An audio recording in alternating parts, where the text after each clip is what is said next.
Yeah, I find it strange. Most actors that play bums and things like crazy old bums, typically their filmography is just crazy old bums. Yeah. I mean, that's what we found so far, at least. Yeah. And people who play like spooky, scary monsters, typically just that's what they do. Yeah, they're good at it. Yeah. They're good at one thing. Speaking of, so I went to, over this last weekend, I went to Spooky Empire. Oh, spooky. Yeah, which is a horror, a convention and tattoo festival. Okay, cool. But I have yet to go. Yeah. Well, this is the second time I've gone. The first time I went, Alistair goes and he hosts a burlesque show out there every year. Right. So like he knows the owner of the convention. He's very friendly with everybody, and he's been begging me to go for years. So 2 years ago, I go for the first time, and I am miserable. The week leading up, I felt terrible. It was like, and this is maybe a TMI for a podcast, but I had really bad bladder pain, and like. I could barely stand. It was so much pain. I can't remember if you've talked about this before on the show. I feel like you've briefly mentioned it. Yeah. You're always in pain. Yeah. Well, it's because leading up to that convention that I'd already gotten tickets for, super excited for, I had an 8mm kidney stone. Oh, God. I felt like I was genuinely dying. So I barely remember. I bet. Yeah. But Alistair has confirmed with me that I was surly and shitty and mean. And at one point, somebody walked up behind me that was a friend, and I wasn't listening to their conversation, but he had introduced me to a friend of his, and they tapped me on the shoulder because I wasn't looking. And I turned around and said, "Don't fucking touch me." That sounds like you. That's just how I was. That's what I was giving off. Yeah. My vibe was very Mordor. But you had a reason. Yeah. It was 8mm worth. But this time I was fine. Like, even post surgeries and everything that's gone on since, I was fine. I was in a really good mood. Went with Carly and Dylan. Oh, wow. We're both able to join. We had a great time. Triple guests of the show. Yeah. Alistair was also there? Yeah. Bug was not there. Oh, okay. Man, I was going to be really pissed. No, I didn't talk to him. Sad that you guys did something without me. We're in a group chat, and it's specific. The title of the group chat is "Don't Tell Derek." But we, so we got there like 11:30 noon, and it was at a new hotel. Gotcha. I guess the one that they've hosted it at before is gone or is on its way out. Okay. So they had to put it somewhere else. So it was at I think it's the Hilton that's connected, like it's partnered with SeaWorld. So it's like their hotel. So it's got a big convention center attached to it at the end. But the thing is like it's all outdoor. Interesting. It's like more, it's really nice quality. I'm not suggesting anything about that, but it's like motel in the way it's structured. Okay. Or like a Disney resort, how the doors kind of face out in just to like outside into a hallway. That's kind of what this place was like. But had a big courtyard, and then the lobby was beautiful, and the lobby is where the tattoo festival was. Okay. So we see that, and it's like, oh, okay. Well, where's, the vendor's room is kind of what we're interested in to buy stuff. But we didn't see that. So we kind of walk around, and the problem is that the distance between the hotel lobby and the place where you go do will call and where the vendors' rooms and everything is without exaggeration, like a 10-minute walk. Wow. Okay. It was a long walk. And it may have just felt like that because I have like trouble feeling a leg of mine. And that leg will come back into play in the story here. Interesting. I broke it. No, I broke it with a kidney stone, but I was walking. We walk around. We're so lost. We're so confused. Carly was our navigator. She had our map. Eventually we find our way over there. And we go in because I am excited because I finally get to meet Joe Bob Briggs. Yeah. Oh, yeah. Yeah. And you and I are you for much, much longer than me. But I mean, he is sacrosanct. He's just in the world that we are in, the thing that we are trying to do. He is the pinnacle. Yeah. And he's super funny. Everybody who's ever met him says he's incredibly nice. So I am like, I've got money for autographs, and if he's got merch. Well, and I had a thought after, like, it dawned on me that you were going, and that was like part of the reason you were going. And I was like, oh man, I should have sent my action figures of Joe Bob and Darcy and to have them signed. Yeah. Well, and they were there, but that's the problem. Is last minute they had to cancel Sunday, the day we went. But I don't have Twitter or Instagram. I don't have social media of any kind. So I didn't know that. Right. And so I showed up and I asked somebody and they were like, Oh, yeah, he didn't come in today. That was his table. And I'm just looking at an empty table.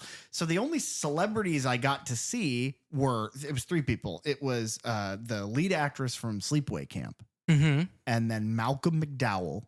Oh. And then Spooky Monsters, right? From earlier. Spooky Monsters. Right. The guy who was the creature from the chest in Creepshow. Oh, okay. The physical actor for the monster who played Fluffy. Yeah, he was there. That's cool. Yeah, so I got to see him. It didn't mean anything to me. He just looked like a guy. Right. He looked like a librarian. And as we all know, librarians are fucking creeps. Yeah, that's what we know.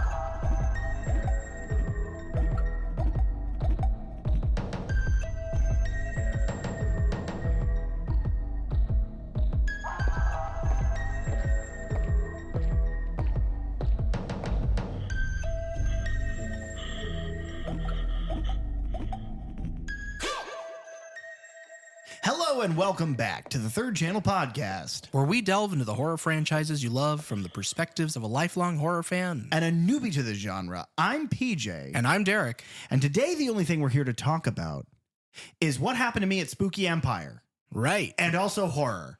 2 things. No. It's kind of the same thing.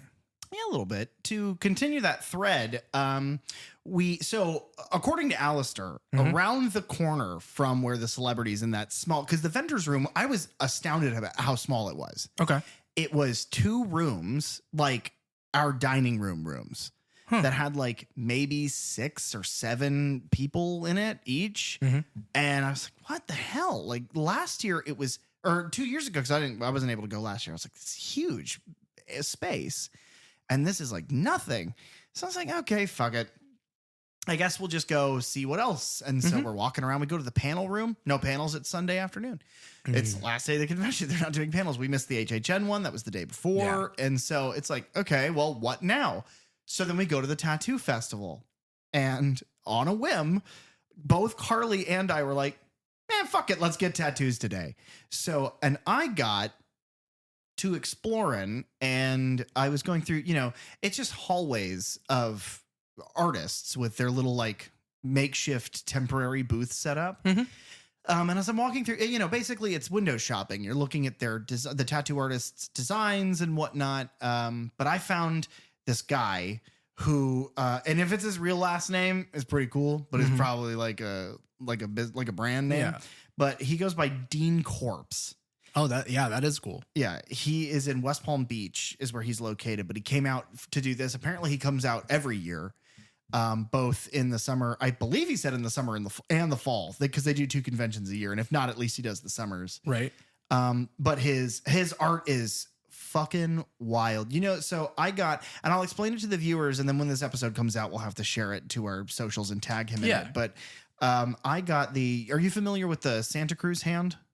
Yeah. Yes. I wouldn't have been able to put a name to it, but I know what you're talking about. So there's a Santa Cruz hand where the arm has been like shredded and there's a mouth in the hand, but he had designed it to be burnt to shit and to have the mouth be like disgusting and the teeth all yellow and broken and the tongue stuck out and Freddy's glove, because it's like it is an homage to that scene where the tongue comes out of the phone. Oh yeah. So it exists in this world where it is both a reference to art that exists, but also a good reference to an incredible movie. And I was like, man, because at the time that we were, at the time that we're recording, it's we're always in the future, right? Yeah. But it's this thing of the week that we were going, it's like the Nightmare is coming out. Yeah. And so I was like, well, fuck it. We're doing our Nightmare episode. Just makes sense. Yeah. So he did it in full color on the back of my leg. It was a really good price. The art was fantastic. I don't do stuff like this. I have a sleeve that's the Twilight Zone, and I've planned it for years. And I mean, the last time I got it worked on was around Christmas time 2 years ago. I got it kind of finished. And I had that appointment for 6 months. Right.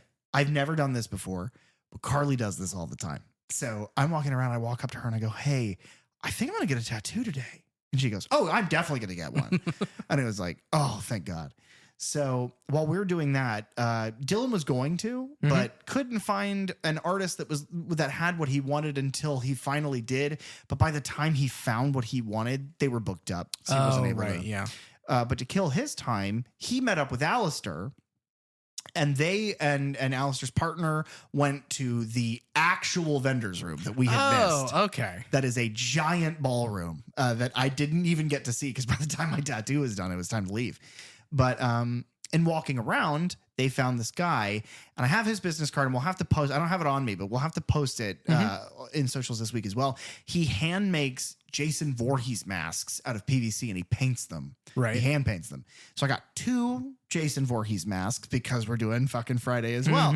So I got the mask from the remake, the Platinum Dunes remake. That's my favorite looking Jason mask. And then I got Freddy versus Jason, and he Dremel tooled a bunch of Freddy slashes into it. So. And I also got art print of Rizzo the Rat as William Shakespeare. Yeah, that's very on brand for you. All of that is perfectly me, but we'll share all of that on socials. But just to tag him out one more time, because he was incredibly. I had an issue with my aftercare. It was the little new skin Band-Aid that they put on a tattoo to heal it. Mine leaked. Oh, and I didn't know what to do about that. So I called him, the number on his card. He immediately called me back because he didn't answer. He called me back within 10 minutes, had a full conversation with me about how he does aftercare, thanked me again for my patronage, and then was like, if you need anything else, give me a call. That's just awesome. The nicest guy. Again, his Instagram is Dean, like the name, Dean, Dean Corpse Tattoo. And he is just fantastic. But that was my weekend. Oh, I also had a really busy weekend. Do you want to hear about that? No, not really. Oh, okay. Do you want to guess the tagline for Letterboxd summary? Oh, Friday, a new dimension in horror. You're so fucking close. It's a new dimension in terror. You were close. Very close. You were as close as I always am to the budget. I'm never off by a lot. I'm always right. Like I'm within a 50-cent margin. If only that were true. Friday the 13th, part 3, also known as Friday the 13th 3D. That's too loud. People just clicked off by the dozens. Yeah. As though they're dozens. A new dimension in terror. An idyllic summer turns into a nightmare of unspeakable terror for yet another group of naive friends. Ignoring Camp Crystal Lake's bloody legacy, one by one, they fall victim to the maniacal Jason Voorhees, who stalks them at every turn. I have 2 notes on this summary. Okay. The first one is saying yet another group of naive friends. Uh-huh. And then and it goes on to say, one by one they fall victim, ignoring Crystal Lake's bloody legacy. Last week when we were discussing part 2, you and I came up with an analogy of a Best Buy. I love how this description is basically making that joke for us. It's like yet another group of fucking idiots came back. The other note that I have is it says he stalks them at every turn. This isn't really a movie where Jason stalks them very much. It's more of a movie of like they kind of enter places that he seems to be. He's just hanging out and they go in there. And by places, I mean a barn. Yeah, mostly a barn. Yeah, it's funny because when you talk to people who love this series, 3 is important to the series in one way. It's visually important because he gets the fucking hockey mask in this one. That's visually important. But most people refer to 3D as the barn one because, hey guys, there are like 3 set pieces. There's a forest, there's a different house, and then there's a fucking barn. Now, when you said, hey guys, did you spell that H-E-Y or H-A-Y? Every single time we sit down to record, I think, because like I have a bad habit of I tend to rely on humor when I don't have anything of intellectual value to say, but I have this tendency to want to say something anyway because we're co-hosts. I want to engage. I want to sound like I'm doing something because you have so much knowledge of all of these things and research. And I am the newbie. My role is to be reactive, and I react with humor. And every so often you will make a joke like that. I'm like, that's funnier than anything I'm going to say today. Did you spell it Hay? Go fuck yourself. That is so effortless. Thank you. Friday the 13th, part 3, released August, Friday the 13th. Oh, shit. Of 1982. Directed by Steve Miner. You know him. You love him. We've talked about him several times now. I don't know that I love Steve Miner. Yeah, he's all right. Yeah, he's fine. He's okay. Written by Martin Kittrosser and Carol Watson. Produced by Frank Mancuso Jr., who is a name that we brought up last week. I'll go over a little bit of him later. Yeah, we're still waiting to find out if he is truly a villain. Yeah, if he's the villain of this story. We're going to get to the bottom of this. Cinematography by Gerald Feil. I think is how you pronounce that. Feil. Which Feel. I was going to make the joke that, he failed. But the cinematography in this movie is pretty solid. It is probably my favorite part of this whole movie. It's the part of this movie. Yeah. Without it, it would be just dog water. It's fair. That's the best part. He failed at letting us down. He succeeded in warming our heart. He also worked on He Knows You're Alone, which is a 1980 slasher, Silent Madness, which is an 84 slasher, and a movie called Savage Dawn from 85. It's an action drama starring Lance Henriksen. Oh, I love. It's edited by George Hively, who had worked on a TV sci-fi horror film in 76 called The Savage Bees. What? Dude. And then that's Candyman. Oh. That's where he got his bees from space. And then 2 years later, the sequel, Terror Out of the Sky. Oh, okay. And then he did a movie called Off the Wall, which was an 83 comedy written by Ron Kurz, who also wrote Friday the 13th Part 2. Okay. And then he also edited Savage Dawn, which Gerald Feil shot. Okay. So they worked together before. Man, if this podcast has taught me and hopefully our audience one thing, it's that if you work on a horror movie, you're going to work with those people for the rest of your life. Yeah. Unless it's Denzel Washington's makeup artist. And then you're not working with them. You're just working with Denzel. Yeah. That is going to be interesting here in a second. That's a tease. The budget for this film is... do you remember what it was for part 2? Oh, I'll cut all that out before. Yes, I do know that. Yeah. Yes, 1.25 million. Yeah. Oh, Yeah, right on. Yeah. The budget for part 3 is then double that, 2.2 million. Okay. The box office also made a bit more. So 21.7 was the box office of part 2. A bit more? A bit more. Double? 50? No, not quite. So I'm going to say 40. 38? 36. Okay. 36.7, right. yeah. So a decent, rise there. Still not as much as that 59.8 that original one did. No, but That was a smash hit like nobody thought possible. But I can see how this is the one that is financially successful enough that the next one, not to jump too far ahead, brings in quite a bit more production value and quite a bit more big names. Yeah. This was part 3 was the first film to remove E.T., the extraterrestrial, from the #1 spot at the box office of that year. It was the second highest grossing horror film in 1982. That's going to be awkward this year with the Jason Universe house at Halloween Horror Nights. Yeah. Because E.T. is there. Right.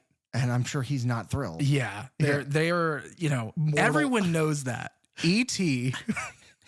Jason Voorhees. They're immortal enemies. Yeah. They hate each other. Can E.T. die? No, because if he's dying, he just touches himself like in the chest and he's fine. Can E.T. die? That's my favorite quote of all time. Guys, give us an answer on our give us a comment whether or not it's either #yes dead E.T. or #no living E.T. Yeah.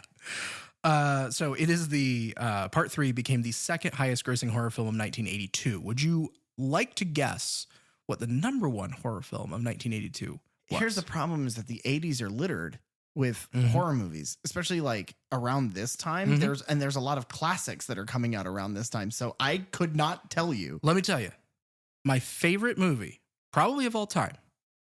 Horror movie God. of all time, came out in 1982. Halloween 3: Season of the Witch. No. You misled me because that is your favorite of all time. No, it's John Carpenter's The Thing. Oh my God. That came out in 82. But it didn't do well. And so you misled me twice. Poltergeist. Poltergeist is the answer. Oh, okay. Number one horror movie of 1982. Highest grossing. Now I don't. Poltergeist is the Blade Runner of horror movies. You either love it, right, or you watch it that first time and go, and then maybe you like it on further rewatches. Yeah. I find that I didn't really love Poltergeist, but I do get why it did better than this. Yeah, well, I mean, it's a PG PG-13. It's PG because PG-13 hadn't happened yet. Somebody's yelling at their phone right now and correcting me, but yeah, it's something like that. But it's got like, in a weird way, both Spielberg and Tobe Hooper, and this one is Steve Miner, who again, he's just fine. Yeah, he's just fine. He did Friday the 13th parts 2 and 3, and then we talked about him with Halloween H2O 20 years later. Producer Frank Mancuso Jr. He was the assistant producer on part 2. He is the then producer of Friday the 13th part 3 and 4, and he is the executive producer on parts 5 and 6. And then he also was a producer on the slasher film April Fool's Day, which starred Amy Steele, who played Jenny in part 2. Okay. He was the producer on a sci-fi horror film from 91 called Body Parts, which starred Brad Dourif.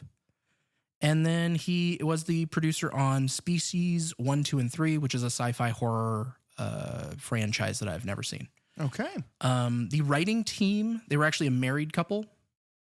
Martin Kittrosser, he had written Meatballs Part 2, which is an 84 comedy film, like a screwball comedy. What are the chances that Bill Murray's in that one?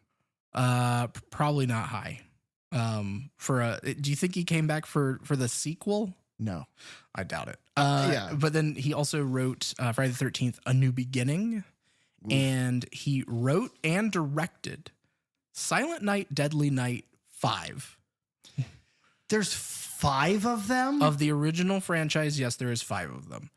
This is the one from 1991, which also stars Mickey Rooney, who famously had some not kind things to say about the original Silent Night, Deadly Night.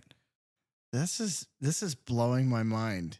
And then one more mind-blowing thing is Martin Kittrosser was then also the script supervisor for every Tarantino film. What? His name is on every single Tarantino film as a supervisor for the script. How do you think they met? I don't know. It can't have been in the industry. They can never have crossed paths that way. The caliber of things that Tarantino has typically been involved in, even from the beginning, versus fucking Silent Night, Deadly Night. They met at like a drive. Like they went to like a Taco Bell. Yeah, and they both reached for the same taco. And then they ate it Lady in the Tramp style. That was before, of course, he met his wife, Carol Watson, who also wrote on Meatballs Part 2.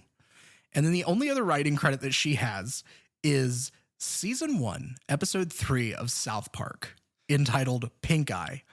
And oh my God. Which is apparently an episode where a bottle of Worcestershire sauce creates zombies in South Park. Oh, you know what's funny? Have you seen it?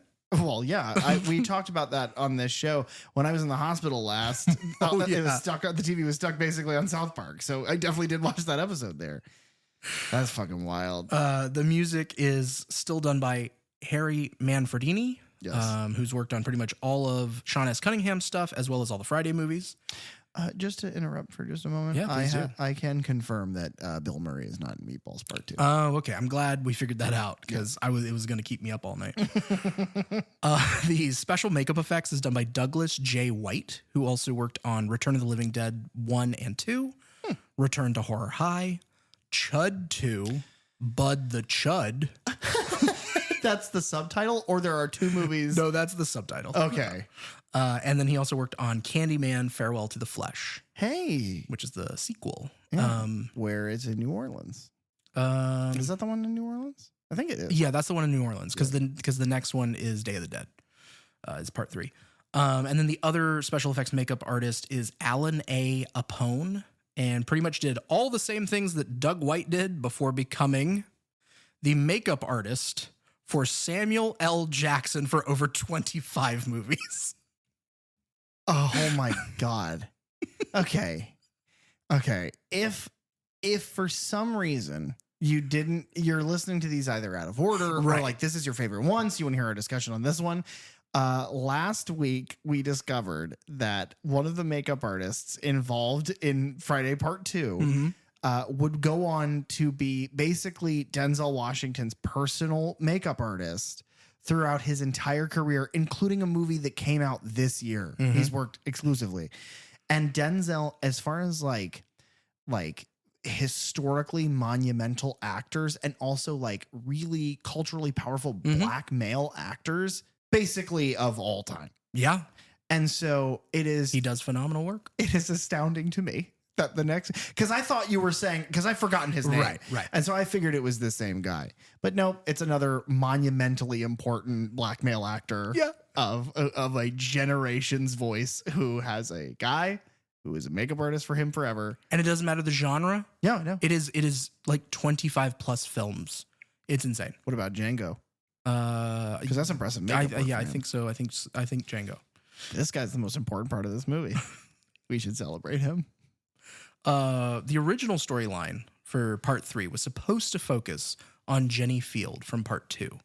And she was going to be sent to a psychiatric hospital where she is then suffering, PTSD from what happens to her in Part 2. And she eventually finds out that Jason had survived his wounds and has tracked her down to the hospital. And then he begins murdering the staff and other patients. What does that sound like? Well, it sounds like two things, if I'm being honest. Mm-hmm. It sounds both like Halloween 2, but also Halloween Resurrection a little bit. A little bit. Because Laurie is specifically in a mental hospital in that one. Yeah. I bet that would have been good. Yeah. It's obviously a ripoff, but I bet it would have been good. Yeah. I mean, they started as a ripoff. They might as well just keep going. Yeah. Another proposed concept was also focusing on Jenny learning self-defense and then returning to college after surviving her ordeal. But then she finds Paul's body in her dormitory. And so she and Ted from Part 2, who survives because he stays all night at the bar, prepare to like track down and kill Jason. That's wild. Yeah. That would have been bad. Yeah, probably. Because there would be like a karate montage and that would have been terrible. But as we've seen from Busta Rhymes, that actually would have turned out to be great. That's true. But no, because it's SpongeBob SquarePants from the musical doing karate. It's not Busta Rhymes. Oh, yeah. That's right. That's a good pull. But at the time, and I think we talked about this a little bit, Amy Steele had turned down the role due to her involvement in some other projects.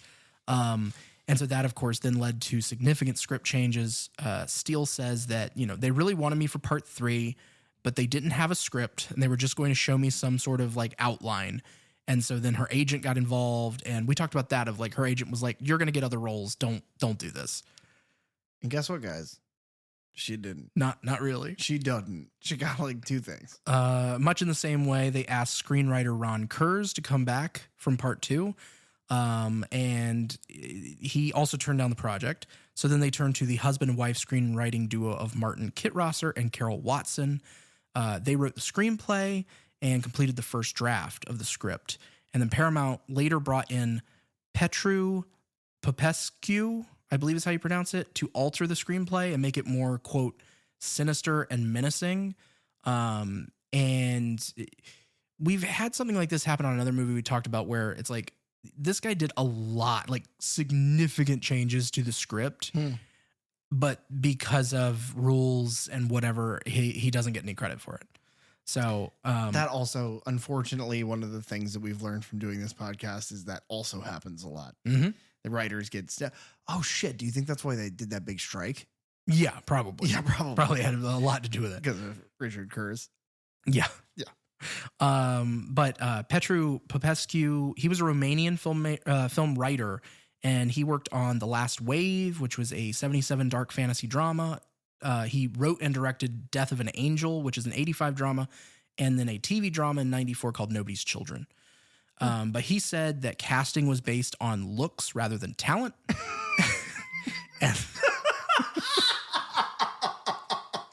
And that his vision of the characters that he wrote was very much at odds with the cast chosen by the director, Steve Miner.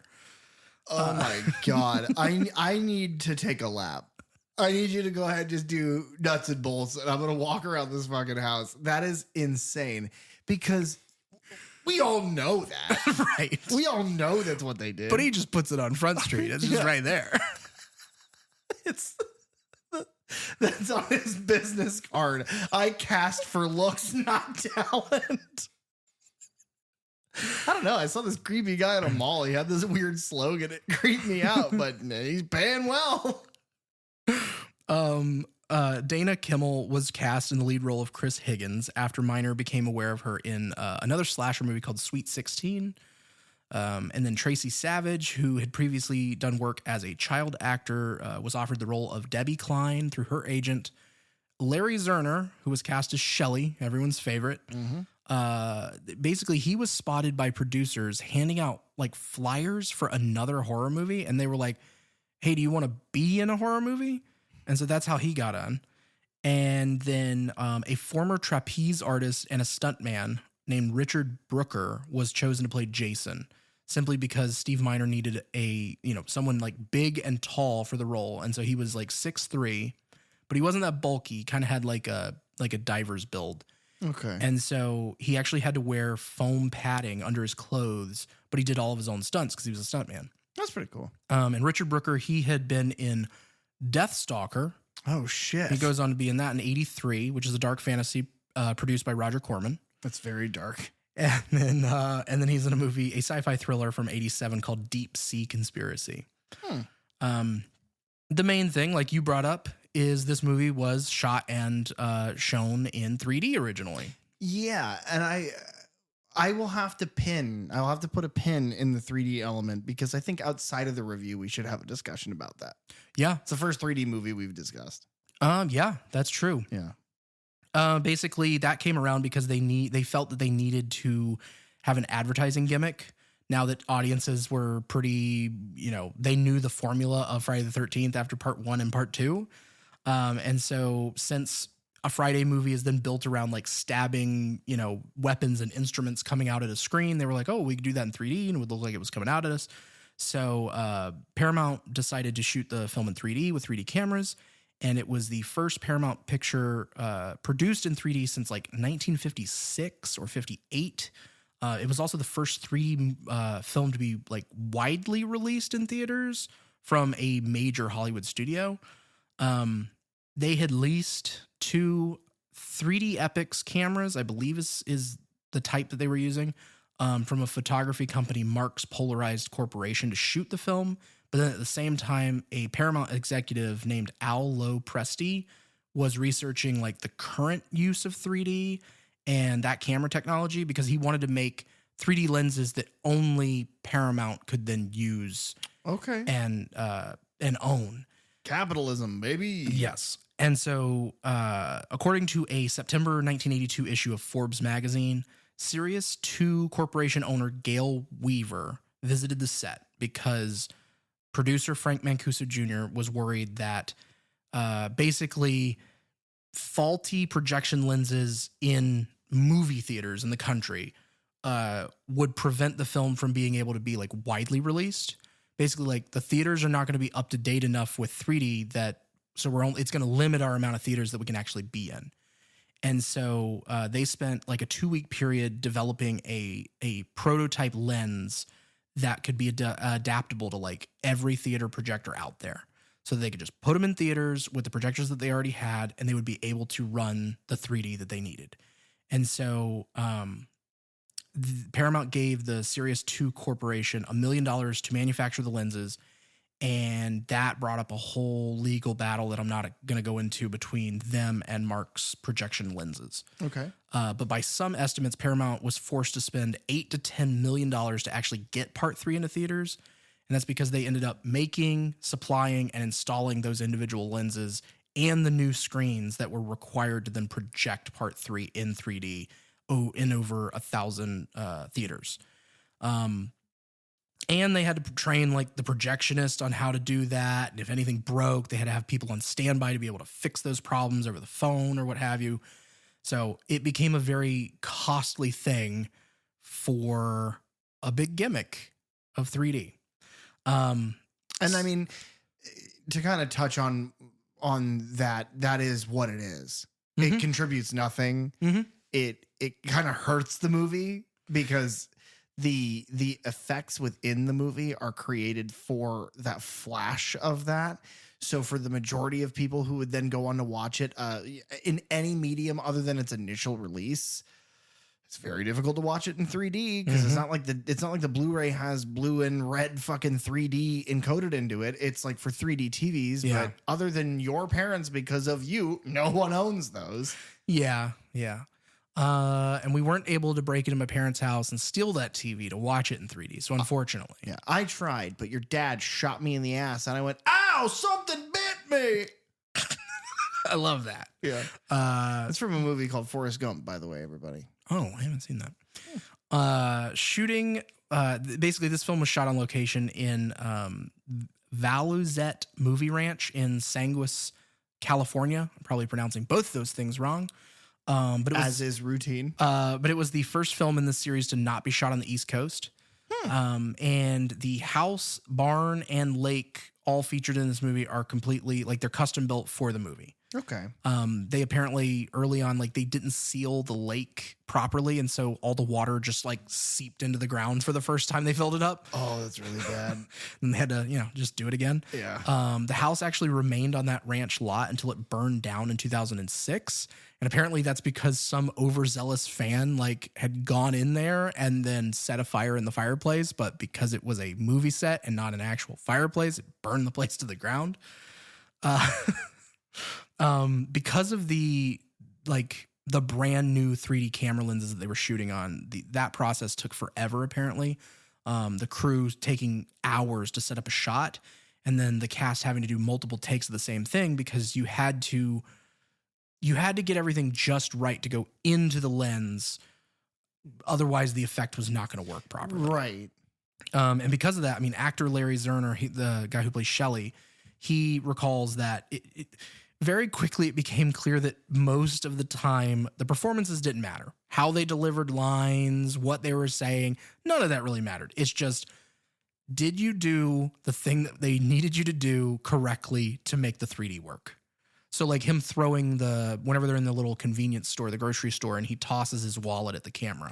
Right. It's like just take after take. Or like the yo-yo from the upper button. But that's what I mean by it is a gimmick and it adds nothing and it hurts the movie, is because you then spend time with people setting up moments for them to do shit like throw a wallet and do the yo-yo and stuff. And it's like, all of that is so weird. And it takes so long. Yeah. And then it, like you said, it's like now watching it, because you almost can't watch it in 3D. Yeah. It's like, oh, well, now there's just a weird moment where like the guy at the store like pokes that pole out at the screen like first thing.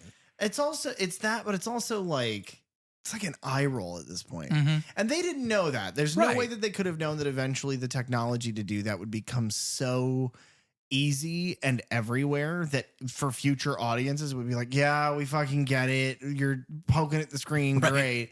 Fucking, Muppet Vision's gone. So who gives a shit? Don't remind me. Pour one out for Rizzo. The other iconic thing for this movie, the most iconic thing for this movie you've mentioned, is the decision to put Jason Voorhees in a hockey mask. Yeah. And apparently that was that basically just came about because they were doing a lighting check, trying to get the 3D, effects lit properly, because that was another thing. It takes a whole lot of lighting to get that right. But the 3D effects supervisor, Martin Sandoff, he was a hockey fan. He always kept his gear with him. And so they were like, hey, maybe we should put Jason in a mask. He was in the bag for part 2. Let's do something a little different. And so he went and got his Detroit Red Wings goaltender mask, and gave it to Steve Miner, who loved the mask, but then they found that I guess it was too small on the actor's face or on the like prosthetic head that they had, like mask that they had built for him.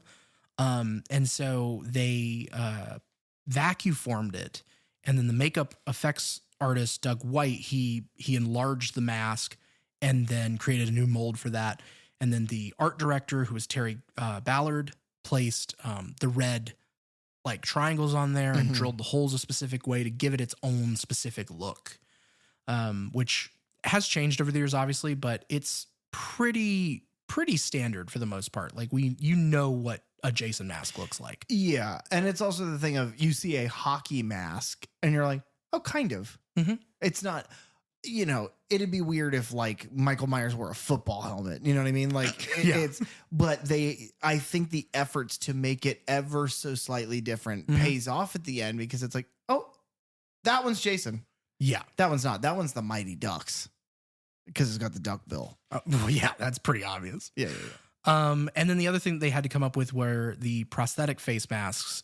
Those were created by for Richard Brooker to wear underneath eventually that hockey mask. Yeah. And so one of the masks apparently was composed of like 11 different like pieces that they had to all be applied separately. It took over 6 hours to apply. I would figure that they would have done a silicone mask or latex. I didn't realize it was makeup appliances. Well, then they had a simple head mask that was one piece that they could just slip over, and it was open on the front for him to then put the hockey mask on. Which is something that I think was a very smart choice. The bag with the eye is great, because and I think what was it? Steve Rush.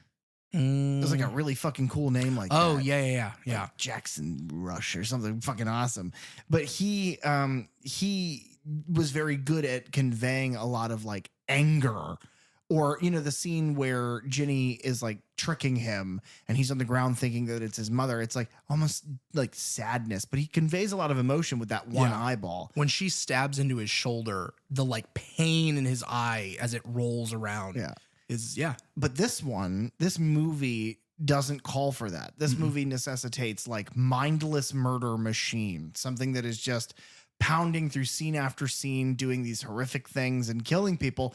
So having eyes, I think, is detrimental to that. I think for something like that, you want the blackened eyes. So having the open face mask, and from what I understand, is it was the opened face of the mask, and then they would do like a black mesh underneath, put the hockey, I'm hitting my mic because I'm doing a bunch of stuff with my face that none of you guys could see. And then they put the hockey mask over it so that you had 3 layers, big dummy head, the black mesh over again, the black mesh over it, and then the hockey mask on top so that you couldn't see his eyes. Right. And I think that's great. All I can remember next is being startled out of sleep by the sound of footsteps. I was sure it was Dad, so I just sat up and I listened for him. But the footsteps stopped. Then there was this cracking noise behind me. I turned around,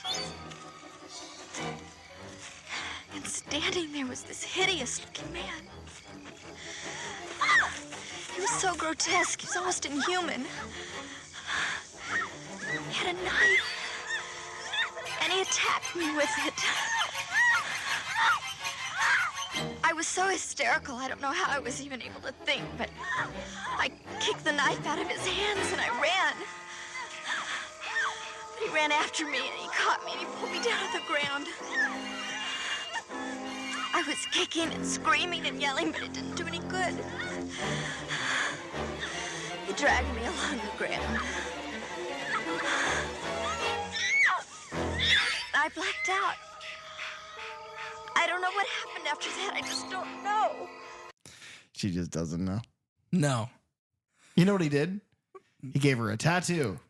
Oh. A Freddy glove on the back of her calf. Is that where you got it? I thought this was originally. Like, I thought you had? No, it was the artist. He already had that done. So you can tell that this is what I just said was a joke, because at this point in time, Freddy Krueger wouldn't have existed. I mean, he existed, but the movie wasn't out. He got me. He got me, guys. Freddy or Jason? You. Oh my God, I'm both of those things. So I have two notes Okay. about this movie. The first one is at the end of our last week's episode. I wrote that in that episode, I expressed that I would recommend 2 more than 3. That I didn't like 3 as much. That I was coming into it as like, I remember this one being kind of slow and boring, and I didn't care for it. And where 2 has like kind of a unique spin on the slasher character, where they spend most of the movie kind of sympathizing for him and like making him out to seem like both a ghost story, but then also they go through great lengths to make him seem tragic. Yeah. It's very Phantom of the Opera, and then he murders everyone anyway. Yeah. And this one, they don't waste their time doing that, but as a result of that, you don't get a lot of character from the killer. It's No, just, not at all.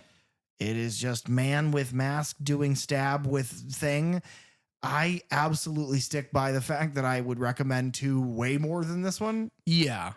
This one, it has its little moments here and there, but yeah, for the most part, 2's a better film. The cast is better in 2. They're almost every character in this movie is obnoxious. Yeah. And it's just, and I like this movie enough. Walker Watch, by the way, remember, he scored both 1 and 2 fairly lowly. Yeah. Didn't like him. 1, he gave 1.5 stars. This one I don't really care for, 4 stars. Oh, Do you okay. understand why we brought this up when we did, guys? Audience, do you understand? It's because it's wild. It is crazy. Wild stuff. The other thing I notated about the beginning of this, and we get to see Jason fairly quickly on. It's kind of the first set piece that we have is like, and it's a confusing set piece. Yeah. I'll quickly just say that much like part 2 starts with about 6.5 minutes of just the end of Friday the 13th, this starts with 6 minutes of the end of part 2. Yeah. So you get all the stuff of Ginny and Jason and eventually Paul in Jason's shack in the woods. And then there's this I think it's a new insert shot of Jason like reaching for the machete and then kind of crawling away. Yeah. And then we start the movie proper. See, and I like that. I like the idea of ending your movie definitively and then starting the next one with just a glimpse as to how there is a sequel. Right. I find that I like that better because you can get the closure. If you finished on 2, it's like, well, that's it. Yeah, he died. Yeah. Now, a bad example of that is Halloween H2O into Resurrection. Because the fact that fucking Laurie Strode knocked that paramedic's fucking block off is a tragedy. She did your dad proud. Yeah, she did. He's so, I mean, he loves Jamie Lee Curtis. Yeah, who doesn't? Everyone does. But yeah, it is the curse of these movies wherein as you watch them back to back to back to back, it is frustrating to see the end of the last one. But I feel like, you know, if you and I hadn't watched them back to back to back, I feel like if we had watched, because it's been a long time since I've seen 3. And because 3, again, 1, 2, and 3 are movies that we did not watch together. I had seen 1, 2, and 3. We started with 4. Yeah, it was like the Friday the 13th of that year, of like 2 years ago. I was like, oh, well, you got to watch a Friday movie, and you had all my copies. Yeah, and so I think you had already watched part 1. And I was like, oh, well, we should watch this, and this, and then get caught up in whatever. And so that's what we eventually did. I think I watched part 1 at a party that was thrown by somebody like in middle school. I think it was that long ago. And then part 2 I watched as an older person, in my 60s. And then part 3 I watched on my deathbed. Oh my God. It was like Interstellar. I watched it through the wormhole, and my son was watching it, and I watched him watch it. And I was crying my fucking eyes out the whole time. Yeah, that's incredible. Yeah. But that's how the movies all are going to begin for quite a while, is the last bits of the previous. And then in this one, you get that amazing disco score over the credits flying out at you in 3D. Yeah, but you just have to imagine them in 3D now. Yeah, the 3D is obnoxious. Again, you know, hindsight's 2020. I wish they had taken that and not done it because it adds expense to the movie that they could have done on better sets and, you know, maybe not put Jason basically in just a pair of Dickies, but whatever. It's fine. That stuff doesn't really bother me. Right. It's just, it's not, I don't want to seem like I'm nitpicking because they tried to do a new medium. It's just like, it's 2025. Who fucking cares about like red, blue 3D? That's annoying. Yes, it does punch out. Like we've kind of said, this movie, if part 2 takes place on Friday the 13th, the end of that movie when the police show up and get Jenny is then Saturday the 14th. That night is the beginning of this movie at the little like grocery store. And so that's where I was going, is that the set here is so confusing because it's like a grocery store, convenience store, and then also like people's home. Yeah, it's like the couple who work that place also live there, like in an attached shack. But it's like, it seems, and then like, there's like a shed where they keep the rabbits in like a cage, and like their breaker. Yeah, and like washer and dryer and stuff. But so that's where I go, is that they do seem to have appliances. They have a breaker box, so obviously they have. I get that these movies are supposed to take place in like a rural part of the area, but like they clearly have appliances and electricity. So I find it so strange that there's like the Strode Realty like white laundry linens just hanged out to dry. And it's a lot. And I think it's just, honestly, there's a lot of, especially at these open, there's a lot of like Michael Myers Halloween stuff going on, of him just kind of lurking around in the background of shots or outside the window or behind the sheets and stuff. I think it's the next movie. I think when we talk about the next movie, we'll finally stop having to compare these to Halloween. I think the next movie takes it in a different direction. Yeah. And becomes its own thing. Well, and he becomes his own thing. Jason becomes a different kind of killer, a different kind of icon. Because right now it is just basically like, well, how much can we get away with just making them the same? Yeah. So they put him behind the linens and whatnot. And then you brought this up. They do hokey. He has like a pole, like a hook pole that he's like trying to grab something with. Yeah, it's like, I think it's one of the poles that hold the clothesline up, and it's like knocked down. And so as he's like picking it back up to put back into place, they're doing like the whole trick. See, I didn't know you needed what I thought it was, because I didn't know what the fuck that was. Yeah. I thought it was one of the poles that you hang letters on, like a marquee or like a sign. Yeah. But if there is a laundry pole, that makes more sense. I believe that's what he's doing. What, did you go back in time? Yeah. Oh, okay. Yeah. I was there when they shot this. This opens with, after the opening credits, the crane shot is astounding. It is one that like I have backed up and gone, how did they possibly do this? Yeah. Because like the camera starts way high above this like Crystal Lake lakefront store or whatever they call it, and it cranes down and across the front of the store to like the side yard where they have all those clotheslines, but it goes over a picket fence and then pans over to the clotheslines themselves before finally cutting. And I'm just watching in awe of like, okay, I get like, yeah, you have a crane and you bring it over here, but then the fact that it goes all the way into this side yard and past a fence and then continues on to look at the clothes, it's just an insane shot to me. And we get a couple of them in this. Well, yeah, I mean, there's the crane shot at the end is not only astounding, but it's another one that we had to stop and like and just be like, because it comes like in through a car window. Yeah. And it's like, how could they have done this? They book in this movie with these crane shots, and I love it. They're gorgeous, and they make it like, they move in a way that I'm like, I don't know what the crane looks like. And we were watching some of the special features, and we get like one shot of it basically. And it was like a tripod of legs, and then the crane arm goes out and like telescopes out where the camera could then be way out. And then I guess it's like robotic controlled, because then they can still like pan and tilt the camera itself once they get it into a location, like dip down or whatever. Because there's all free movement, and it's not like it's not like a crane like you would put a camera person on, like with the camera. It is like the camera is on an arm that then moves around. It's a little, I think they call it a crane, but it's probably closer to like a jib, I think is what that's called.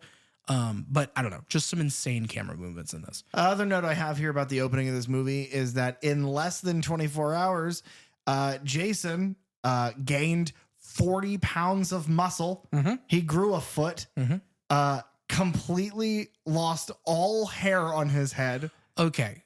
Well, that I think is because, and we talked a little bit about this, I think, is that the ending where the redhead, long-haired Jason bursts through is like nightmare Jason. That's not real. Do you know why I have a problem with that theory? And I know that this is kind of silly, but I'm going to take it seriously. Okay. Here's my problem with that theory. If red-haired Jason is nightmare Jason and red-haired Jason's eyeball, I think it's his right eye, is like a quarter inch lower, not even a quarter inch, an inch lower, and like almost sealed shut. And he has like crooked, jagged animal teeth. If it's Nightmare Jason and she has not seen this person before, how did she get all of that right? But the thing she imagines is that he has flowing locks. The two people, the like shop owners. Harold and Edna are their names. And I will just say that Harold looks to me a bit like Cheech Marin. He looks a bit like Cheech Marin. I said he looks like Tom Savini, but just like if you had like a video game slider where you could pick like an ethnicity. It's like Tom Savini, but just from like a different like country, maybe like Chile or something. Yeah. He looks like Pedro Pascal, but if he was Tom Savini. Perfect. Yeah. They live and work in this little spot, and basically Edna is shown to be just very overbearing, and Harold seems to be very like just having a good time. He's raising bunnies and eating food that then he puts back on the shelf to like sell people. And like, it's a weird situation because I find what those people do to be very strange. They have rabbits and there's the shop, but it's like the shop doesn't look like a shop. It looks like a storage shed, but like there's price stickers and shit. Yeah. And so their life, like the Is a glimpse into mystery. their life is like, it's really strange. But what I will say is that even despite the obvious production issue of being like, well, we want to make these guys a convenience store owner because that's what it says in the script, but we don't have that set. I don't know. Put bookshelves up and put a bunch of shit on those things. What are we gonna do with all these rabbits? I don't know. Put them in the shed. It looks like, especially whenever they go into like the shed and like the walls aren't finished, which is like, okay, yeah, it's a shed. Who cares?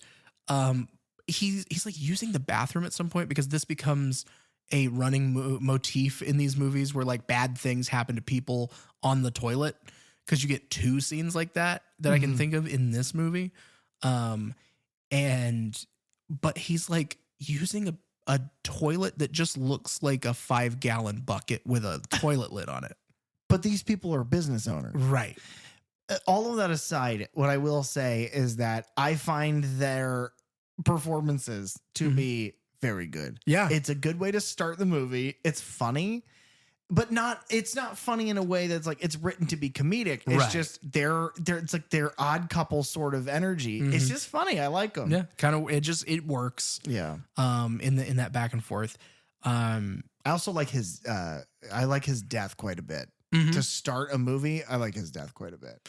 Yeah, because he takes his rabbit to the shed to put it away, and then we get another cheap 3D trick of a rattlesnake jumping out at the camera before he is like looking around and opens the door, and like a big meat cleaver just hits him in the chest. From the beginning, you have these likable characters. You see Jason has approached, and it's like, oh no, I hope they're okay. And then he dies in the most realistic way possible. So now the like absurdity of their life and like the abstract nature of it comes crashing down. Right. When he dies a horribly violent but mundane death. Yeah. And it's like, Yeah. it makes you feel bad. It's like, oh, but I wanted you guys to continue to. And we're spending so much time on this because it is the weirdest part of this movie. It really it's is. that or when they all eat a bunch of marijuana, but we'll get there. Yeah. It is just, I like it and it's sad. Mm-hmm. Edna is then shortly dispatched as well because she goes to check on him. We get another 3D effect of the rat coming out onto like just a 2x4 or something. You guys see what I mean when I said this was a stupid fucking gimmick? And I had to, it was on my second rewatch this week where I realized what gets stabbed through the back of her head.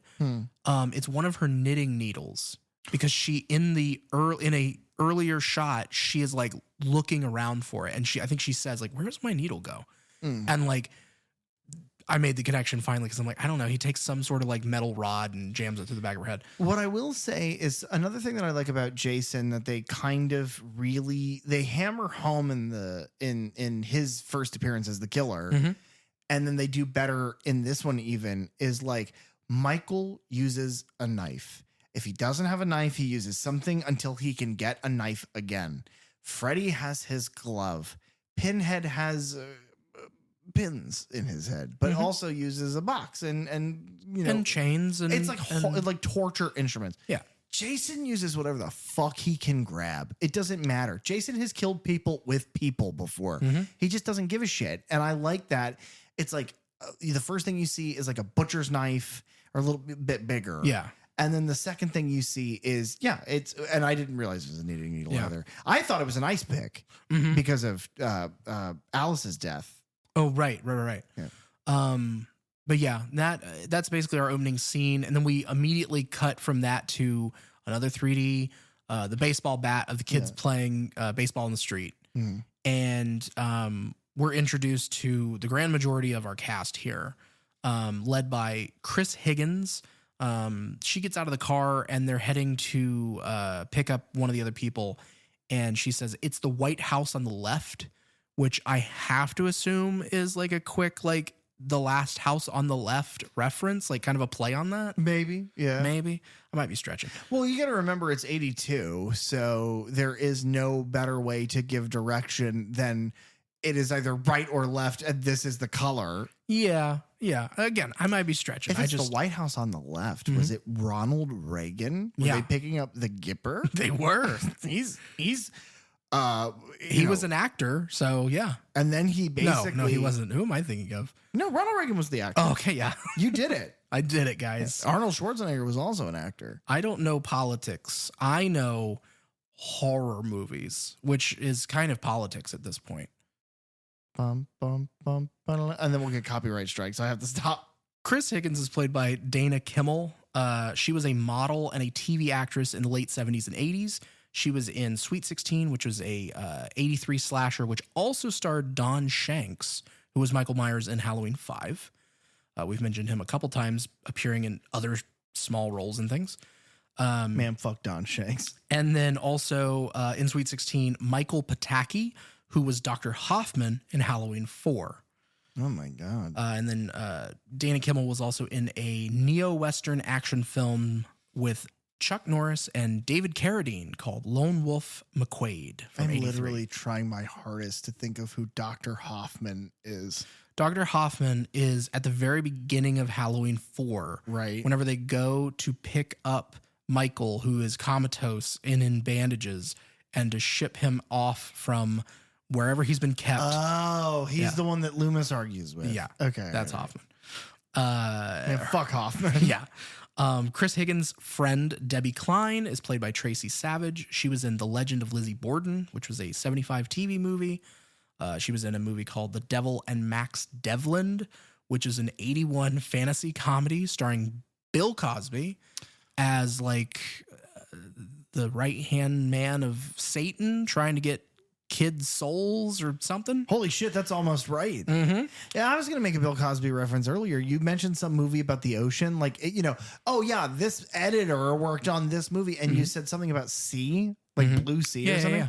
I was like, oh, shit, is that the one with Bill Cosby? And then I was like, I shouldn't mention him on this show. We got there. Yeah, we got there. It hurts. It's dirty. I hate it. She was also in a 2016 TV horror film called The Crooked Man, which also stars Michael J. White, who, if you don't know, is he plays Black Dynamite from Black Dynamite. He was Gamble in The Dark Knight, and he is Spawn from the live action movie. Yeah, I don't know if we've ever talked about Spawn on this show. We've mentioned it once before. There was like a editor or a cinematographer or something who had worked on Spawn. Okay. For those of you who don't know, I fucking love Spawn. does. That's the only thing I have to contribute to this conversation about Spawn. Michael J. White is amazing, and I fucking love Spawn. He is good in everything I've seen him in. Yeah. So that includes Spawn. Yeah, he is, his performance, and I love how much time we're spending on this. It does not matter, but his performance as Gamble in The Dark Knight, he is like, of all of the people, including like Christian Bale and Gary Oldman and Aaron Eckhart, all these amazing actors, his back and forth with Heath Ledger may be some of the most like intense, stressful dialogue. I love him. He's great. He, like I said, everything I've ever seen him in, I enjoy. Yeah. Andy Beltrami is played by Jeffrey Rogers. He was in a movie called Surf 2, which was an 83 comedy about a soda that turns surfers into zombies. And then he's also in The Karate Kid Part 2. But he is now a doctor in New York, so he doesn't do acting anymore. Or is he playing a doctor? Ooh, I don't know. I wrote these notes like a week ago. If he's good enough at acting, we'll never know if he's real or not. All the malpractice. Shelly apparently, I guess, doesn't get a last name like everybody else does. Shelly's just Shelly. He's played by Larry Zerner. We've mentioned a couple times. He was in Hadley's Rebellion, which is an 83 drama directed by Fred Walton, who also did When a Stranger Calls and April Fool's Day, which I mentioned before. And then he, after that, became an entertainment lawyer. That's cool. For many, many years. Yeah. And he came back to a 2013 horror comedy directed by Joe Lynch called Knights of Badassdom. Joe Lynch did the zombie movie segment of Chillerama. So the one that takes place at the drive-in. I think the character of note here is Shelly for two reasons. Number one, Shelly is the reason Jason gets his mask. Yes. And as I have stated, that is the only important part of this film. So then Shelly is our main character. Oh. Shelly reminds me a lot of two characters. One of them is from this series. Okay. So I'm jumping ahead from this movie to a different movie, but it's part 5. Part 5, for those of you who don't know, takes place in like a mental like rehabilitation hospital for teens. And there is a heavier set guy who kind of acts like a child. Yeah. Like it's bizarre. And he reminds me of that, but like toned down. And I think it's like he kind of looks like him. And, he's got the curly hair and like he's a little husky. He's like a little heavier set. But then he also reminds me of Franklin from the Texas Chainsaw Massacre. Yeah. Because it's just like it's the woe is me complaining the whole fucking movie. He like his whole character is based on doing fucking obnoxious, inappropriate shit. It's just a prank, bro. He's the first YouTube prank. He really is. Shortly here in a second, they're in the van and he's talking to Vera, and he has like his box of like costume pieces and tricks, and he's like this, and she's like, "What is that?" And he's like, "This is my life. This is everything to me." And that's all he has going for him, because like one of the first lines he has is like, because I was trying to figure out in my rewatch, like, how does he fit in? Like he's terrible. Yeah. So why would anyone hang out with him? He is Andy's roommate is how they're connected. Okay. And so they are bringing Shelly along as the blind date to their other friend, Vera, who is the house that they're going to. Okay. And okay, so that makes so much more sense, because I thought it was like, you know what I thought it was? It's like I thought it was like a Marty situation from Cabin in the Woods. Okay. Where it's like, yes, this person is completely different. He is not like them at all. Oh, he seems to be totally detached, okay. but they all adore him. Like they all love him. But who the fuck could adore Shelly. Do you have any idea how embarrassing it is that like, oh yeah, this trunk is everything to me? And it's like, you and I have both seen the comedy show by Tim Robinson, I Think You Should Leave. In one of the, and I don't remember why I remember his name, but one of the episodes from the later season, his character invites to like a bachelor party, an old man named Don Bondar, king of the dirty king of the dirty songs. Right. And he sings these horrible, like, there once was a butt fuck, like these really terrible, inappropriate songs, and no one laughs. Right. And he's like, this shit was my life. And that's what it reminds me of, is like, that is so embarrassing. And then to do it to the girl that you're like, they're trying to set you up with, and then going, no one thinks I'm funny. It's like, yeah, no one does. Yeah. To put that in today's terms for the kids listening, that would be like if Shelly was like, Chipotle is my life. And I was like, dude, Vine hasn't existed for longer than I've been alive. You're so fucking cringe. Yeah. They go to pick up Vera Sanchez, who's played by Catherine Parks. And she was in a sci-fi thriller from 81 called Looker, which was, I think, written and directed by Michael Crichton. She was also in Weekend at Bernie's in 89. And she was in the 93 drama film Aspen Extreme. Now, what's interesting about Catherine Parks is that she was born in Orlando. She grew up in Tampa. She graduated from Lido High School. Wow. And she attended the University of South Florida, where she was a theater major. And then she was in beauty pageants and won Miss Hillsborough County and Miss Florida before becoming a runner-up in the Miss America 1978 pageant. Man, rep Tampa. That's awesome. Yeah.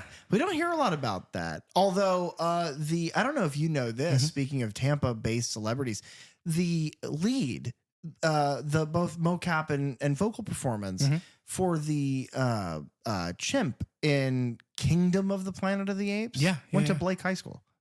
Oh, I didn't know that. Yeah. That's awesome. Yeah, like my sister knew him. Oh, that's wild. Yeah. I've never met your sister. She's our fact checker. And she does a good job. Vera has been set up by her friends to be the blind date of Shelly, but she is not impressed by him nor his masks and jokes. And then we are introduced to the other two odd couple of our group here. Yes. Because they think that the van is on fire, but it's really just these two smoking in the back. Chuck Garth is played by David Katims, who was in The First Power, which was a 90 crime thriller. He was in Genuine Risk, another crime thriller. And I think he looks a bit like Tommy Chong. So we now have both Cheech and Chong, but the Kmart versions in this film. What I was going to say is he looks too much like the guy from the beginning. You got to get somebody else. Yeah. Also, why the fuck is his name Chuck Garth and Shelly's name is Shelly? I don't know. Why hit? Yeah, why does he get a last name? Yeah. He does less like importance in this movie. But he smokes a lot more. He does. And then his partner, Chili Jackson, is played by Rachel Howard, who was in a sci-fi horror film in 88 called Deep Space. And that's pretty much it. Okay.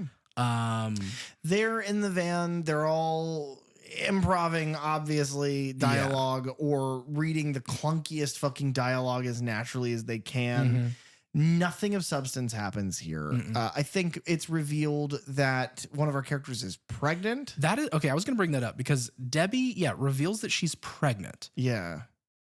It does nothing No. to this plot. I don't understand why they bring that up at all. Right. Because she brings it up whenever they're passing around a joint, and she's like, "Oh no, I can't. I'm whatever being pregnant."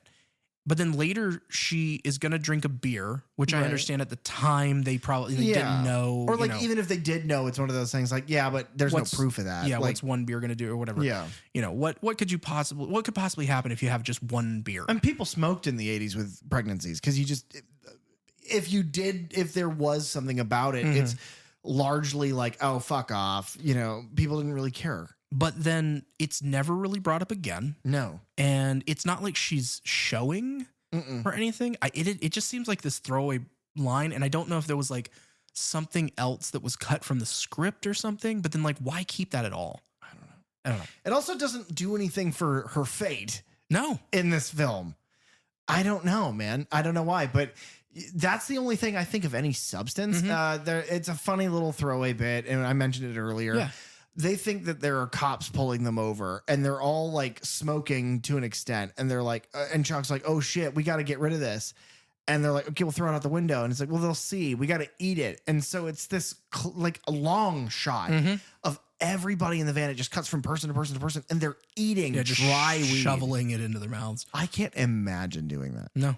Like even for a second. First of all, dry enough, but like they're all smoking, and like cottonmouth is a real problem. So trying to shove basically like fluffy lettuce down your throat, like god damn, that's disgusting.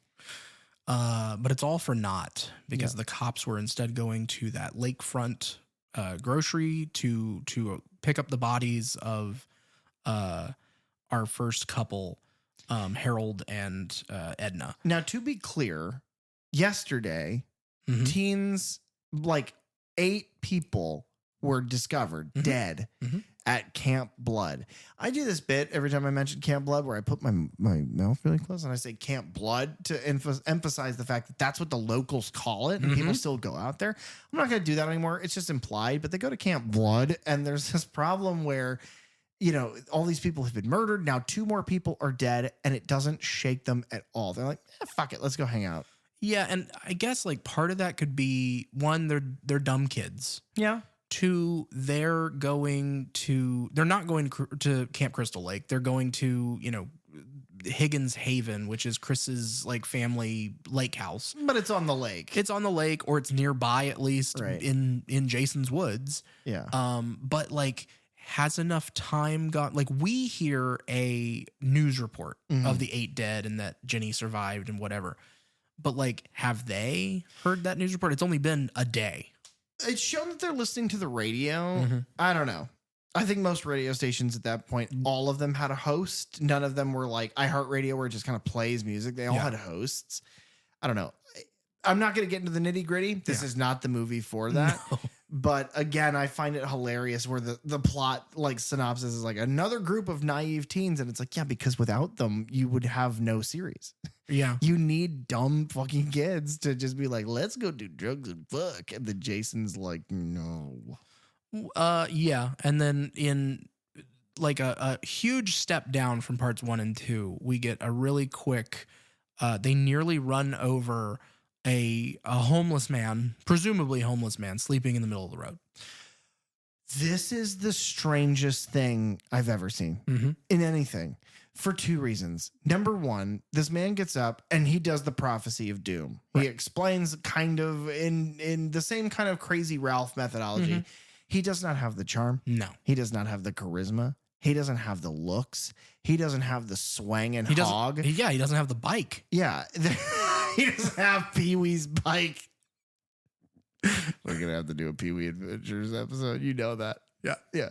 But that'll be part of Derek's Dirty Dozen. We get to this point where he's done the expository dialogue.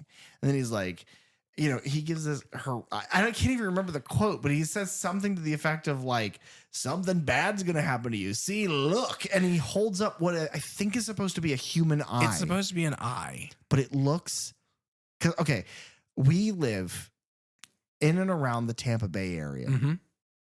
There is, it is now gone, or it's at least relocated. But across from USF, there is what was a museum, an interactive museum for children and adults called Mosey, the Museum of Science and Industry. And at Mosey, they had the bodies exhibit would tour, and it would go to Mosey. And I got to see it twice because my brother, Alistair, used to do a lot of volunteer work. He worked there for a while as an employee in like their kind of creative department. But I had a lot of access to Mosey. And so I've seen that exhibit twice. All of that to say, I know what there's no polite way to say this, what a scrotumless testicle looks like. And that eyeball, in big air quotes, looks like a testicle. It does. Like he's holding someone's testicle, and he speaks directly to the camera while he's holding it because it's a 3D effect. And so he's trying to put that testicle into your mouth. And I'm like, ew, no. That's what you think is going on? That's not what I think. It's what happens. Okay. He says, put this ball in your mouth. And it's like, you're not Ralph. I'd put Ralph's no, you know what? He could never be Ralph. No. Because Ralph is dead. Yeah. Oh, God. You know what happened to him? The death curse. Yeah. Self-fulfilling prophecy. What I will say is that this franchise as a whole, as we sit and make these jokes are only possible because the series is built on the back of like silly, fun people doing silly, fun things on a crew of silly, fun people. Yeah. And it's like nobody ever went, no, we need this to be fucking, this needs to make and it needs to outperform and yada. It's like, everybody was like, yeah, money was tight and they were worried about it, but it's mostly creative and everybody seems to have such a good time in all of these movies that it's like, it doesn't matter how shitty the Friday movie is. It's like, it's gonna be a good time. Yeah. And I mean, people showed up in droves. Yeah. Obviously. They pull up to Higgins Haven, which I mentioned, which is Chris's family vacation home. And whenever they pull up, something I really noticed in this one is like, they're playing that score all the time. Yeah. They're doing the audio sting and the score, which they made a purposeful choice in Friday the 13th, only to do that when the killer is around. This is like any time that we are, it's like tricking you into believing that the killer is around whenever they're not. Because someone is inside the cabin watching them as they pull up. And like Chris goes inside and the door is already unlocked. And so she is like, kind of calling into the house, and then she is grabbed by someone who ends up being a past boyfriend. Yeah. What I think is funny here is that jump, I haven't seen this movie in so long. Yeah. It was like, oh my God, like I didn't remember him being here so early.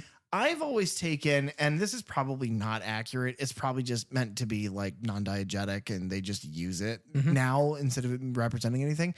But I've always thought like, Jason just seems to have been taking refuge in this area. Maybe they're doing that because he is just kind of always around in this one.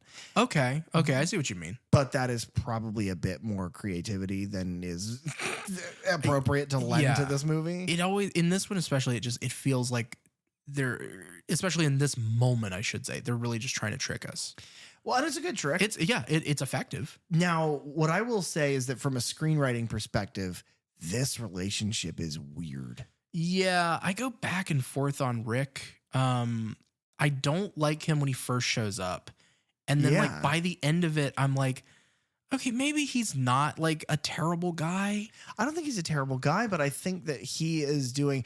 Now, what I will say is that rightly in this 2025 and especially, in the last 5 years, I would say for most of my lifetime, there has been a big focus on consent and every participant needs to be willing and it needs to be, above board and ask first. And there's been a lot of really positive strides towards Absolutely. that. What I will say is that the 80s was not that time. Right. It was a different time. Yeah. The 80s was still very much like you can just walk up, grab her by the ass and then, push her around the bar because that's what people expect that bar life to be like. And it's weird here because he seems to do that like he expects a good response. And then just slowly throughout the movie, he doesn't get one. And he does the thing where it's like, well, I kind of thought that that's why you were here. Like, I thought you were here to kind of get with me and that we could like, I mean, there's no nice way to say it. I figured we were going to fuck all weekend. Yeah. Like, I thought that's what we were going to do. And she's like, no, I have zero interest in doing that. Like, I don't even know that I want to like date you. Yeah. I have no idea. And he's like, oh, well, I'm gonna go in this barn alone then. Fuck you. And it's just like, I don't know. But maybe then by the end of it, and when we get back around to our clip, it's like he then hears this horrible thing that happened to her because there's a couple times before she reveals what happened to her where she talks to different people and she keeps mentioning like, oh, it's this thing that happened. This is the first time I've been back to to this cabin. It's been 2 years since the incident, and it's just very vague until we finally get to that. And so it's like he knows that something went on, but he doesn't necessarily know what it is. But then once she tells him the whole story, like he he does seem to take that seriously and like kind of stop some of that, you know, kind of picking and Yeah. going after her a bit. And I mean, that's when like the kills are happening. And so they're trying to figure out what's going on. Yeah. Okay, I accept that. I think that's fine. But the way it's played is a little strange because, and I think that what it's supposed to be is she is like, okay, you know what? Yes, I am going to do this. I'm going to be this person with this person, and we're going to enjoy this weekend this way. And she starts to feel herself pull back, and this, it's like once she realizes, oh, I'm pulling back, she's like, well, then I clearly don't want to do this. Yeah, and she kind of steps away. And she still is like flirty and jokey with him at times. Yeah. But it is at that sort of like, let's figure out what we are to each other again, because it's been a while and I'm not just going to fall right back into this and just do what you want. And maybe it's that's kind of an awkward thing to do in real life, because I think we've all had to kind of do that at some point, and that's awkward to do in real life. So maybe from a 80s movie with a low budget, you know, tired and overworked people, maybe that is the best kind of way they could get it to come across. But okay, that's all fair. Yeah. This is the part in these movies, and it's just going to happen. Probably there's a couple where it won't, which is, I think the next film in this series is very narrative heavy. And then I think 6 will have a lot more to talk about. But in the others, this is the formula now. Ready? Yeah. We're going to talk about each person essentially and what happens to them until they die, because there's no more plot. Well, there's one more thing to mention. Yeah. The main thing I'll say here is Rick Bombay. Rick is played by Paul Kratka, and he was in he doesn't seem to have all that many like horror credits, but in 2011 he was in Blood Was Everywhere, which was a horror mystery. He was in a thriller in 2016 called The Bone Garden, and he was in a 2023 thriller called Christ Rising. Oh shit. And I have no other information about that. That's pretty cool. How weird is it that the guy who plays the male love interest to the lead in this movie is played by Paul? Oh, yeah. Yeah, that's funny. Yeah, it's only going to get more confusing as we go through all these things. They need to start giving them strange names. Like, oh yeah, this is Manfred and Luigi. Yeah, and an American Hero. Is that one of the characters' names? American Hero? Yeah, we'll go with that. I couldn't have been referencing anything or anyone else. No. Did I tell you I got United Healthcare, by the way? No, I didn't. For my job? Yeah. Congrats. Yeah, they better start fucking covering some stuff. Anyway, go ahead. But yes, we start pairing people off. Yeah. And then bad things start happening. Which is what happened in the last movie. But the last movie, there were far less. And it was like, you had already established kind of like where they're going to go and what they're going to do based on their little quirks that they have. Yeah. It's something you and I discussed at the beginning of this, all of this, which is Friday the 13th's characters are caricatures that over exemplify one thing.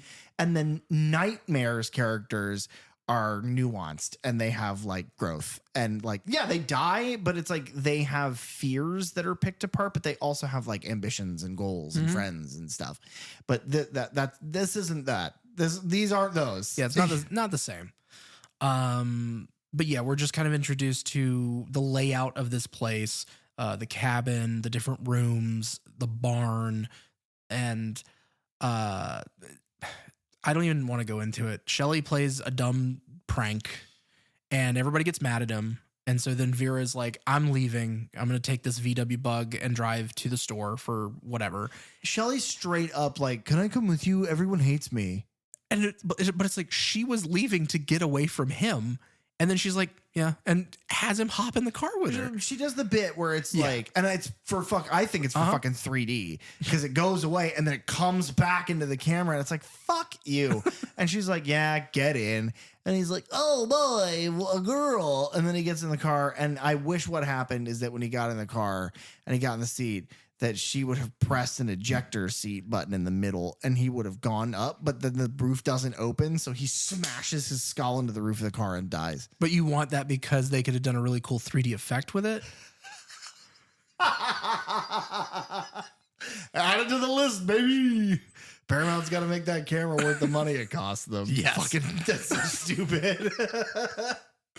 But they go to this little grocery store, and we are introduced to our other characters in this movie for whatever reason. So this whole scene makes me angry. Uh-huh. I don't like anything about it. You could take this part of the movie and the people that are introduced here out of it, and it only would help the movie. Even if it reduces the running time, who cares? Right. I'm going to rush through this because it makes me super mad. Very basically, they go to the store to get stuff. They go to pay for the stuff. She doesn't have, or no, I think it's Shelly doesn't have the cash. So she goes to give it to him. And then the biker gang that's there, because they're now relevant to this fucking story, are like, give me your money. And they're like, no. And they're like, yes. And they're like, okay.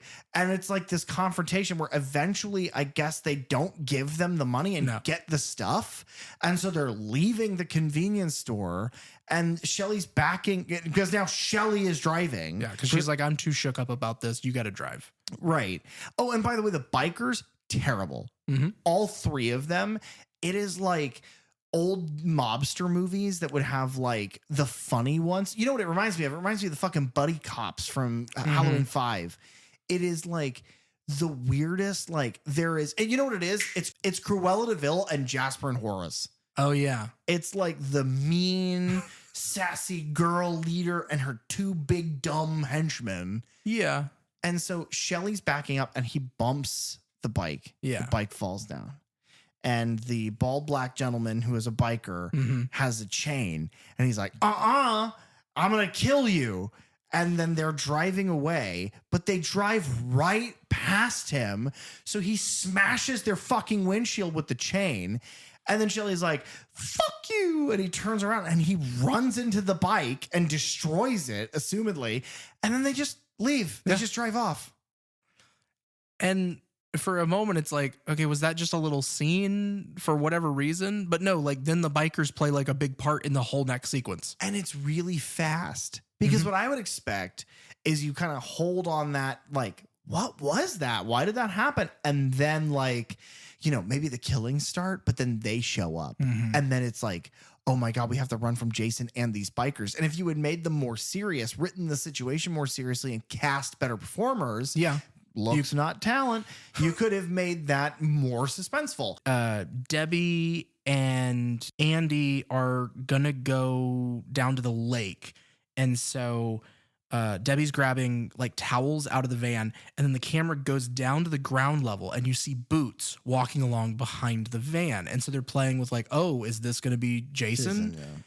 And then she walks off, and then around the van come two of the bikers and they start siphoning the gas out. Yeah. Which then is revealed that they're going to burn the barn down because they take it, they put it in, you know, gas canisters, and they're like, okay, go in there and start dousing stuff. And so they're just going to burn these people's like barn down. Well, and I get it. They're like criminal bikers. They're going to do whatever they want. But two questions. Number one, how the fuck did they get there? And number two, because their bikes were ruined. Right. Assumedly. And then number two, how did they know where they were? Yeah. I mean, unless it's a bright yellow VW bug, but like if they drove away because. But it's shown that the house is like down a path. Yeah, it's a ways off the road, the main road. Again, I have this habit of nitpicking stories that cannot be nitpicked because it's like you have some stories that it's like trying to push a needle through a bowling ball. They're so tight, they're so perfect. It's like you're not finding the hole, and if you push it through the hole that's your fingers are there for, it's there on purpose. Those are the really, really amazing movies. This is like pushing a needle through a water balloon. The second you do it, it's gone. So I have to not do that. What I will say is that they are then the stupidest fucking Three Stooges bit. They go to the barn and they're going to do it. But then our biker lead, whose name is like Chop Chico or something. No, I have their name. So Fox is the female biker. She goes in first. And it's kind of a long take. You kind of follow her around as she like just kind of messes with things. And it really seems to me, I don't know how much direction she was given in this scene, but it seems like, I don't know, just go in there and just touch things on the walls and pick up things and look at things. Because that's all she does. And she just moves along. And Jason kind of looms around in the background. But she acts like she's never seen a tool before. Exactly. Okay, the one that really, she picks up this canteen that's like strung up on it's like hung up on the top of the fence, and she picks it up and she like turns it over in her hands like it's like Ariel the Little Mermaid has never seen, like she doesn't know what this is, and she needs Scuttle to tell her what a dinglehopper is. And so it's like, but she like picks it up and turns it over and then like smacks it, and she's so like the toothiest grin of like, oh my God, can you believe this thing that I just found? And then she just hangs it back up. I would love to have seen her open the canteen and dump water out. Right. And be like, what is that? Did they just make this? What is this? It's like, it's like sloppy, clear stuff. What is that? They're like, it's fucking water. And she's like, it is? There's a whole lake out there of it. What do you do with it? And they're like, you're 75% of it. You drink it, kill yourself. And her head explodes. All of this culminates into the meme line of this movie that you and I quote all the time. Yeah. Everybody quotes this line all the time. She eventually is being like, the other bikers that are there to commit arson are like, what the fuck are you doing? Yeah, Loco is his name. Oh, good. He's going in with another gas can because now she's up in the loft. And I assume for like a 3D trick, but they don't shoot it that way. No, but there's like, no other reason that I can justify this happening. Oh no, that's a good point. She gets on a rope. She's holding a rope. Yeah, there's like a rope pulley system to get the hay bales from the ground floor up to the loft. We see that earlier. Right. So her feet are on, like her boot is on the hook, and she's holding the rope, and she is swinging back and forth from the barn out into like a swing, like a tire swing. And her line is, she's like, hoo-hoo, hoo-hoo. And her line is, this feels good. And it's like, what the fuck are you talking about? Why would that ever be the line? Why would it be a written line? Why would it be a thing that a person would say? How about this is fun? Yes. Or, holy shit, look at how high up I am. Mm-hmm. Or, I shouldn't be in this movie. That's the line. Yeah. It is kind of meta for them, though. The only thing that I can think of is that she improvised it and they couldn't have another take because it was like too dangerous or whatever. Because she's not hooked to the rope. Doesn't look like it. She's just swinging at a story. And it's a barn. So it's like a story and a half. I don't know, man. This whole thing is bizarre. Yeah. And then she disappears, and so Loco goes in to check on her.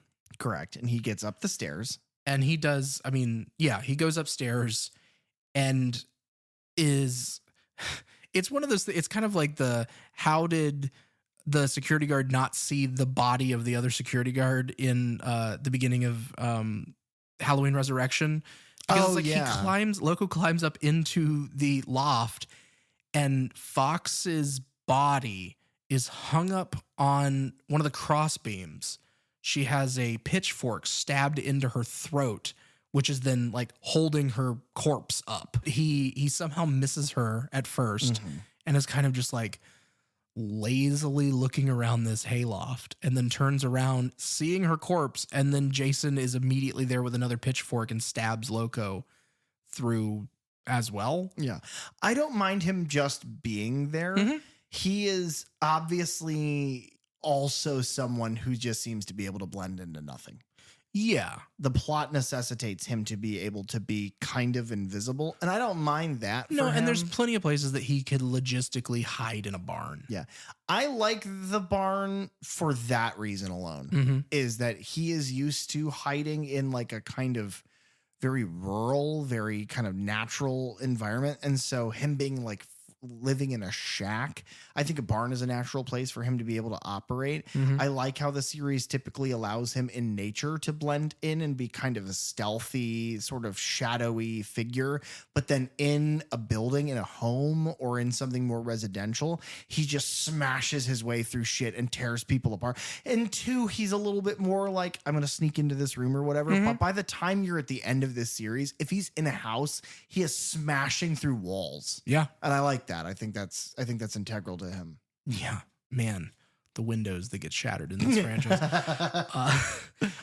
Then that leaves our like kind of biker leader guy who is named Ali, and he goes into the to find the others in the barn, and Loco's body is then like dropped down on him from the loft in, you know, a 3D effect, I assume.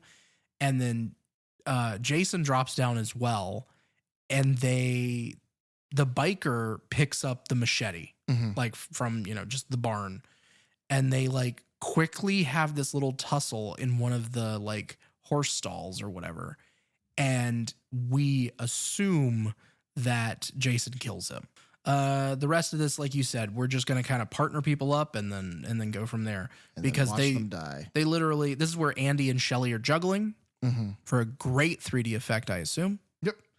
Couldn't tell you. But Debbie and Andy go to fool around, and they are established that they are going to stay in Chris's old bedroom, which has a hammock for a bed for some reason, which then leaves Shelly and Vera. And Shelly tells her that he likes her, and she stops him and is like, I'm going to go outside for some air, and then we'll talk later.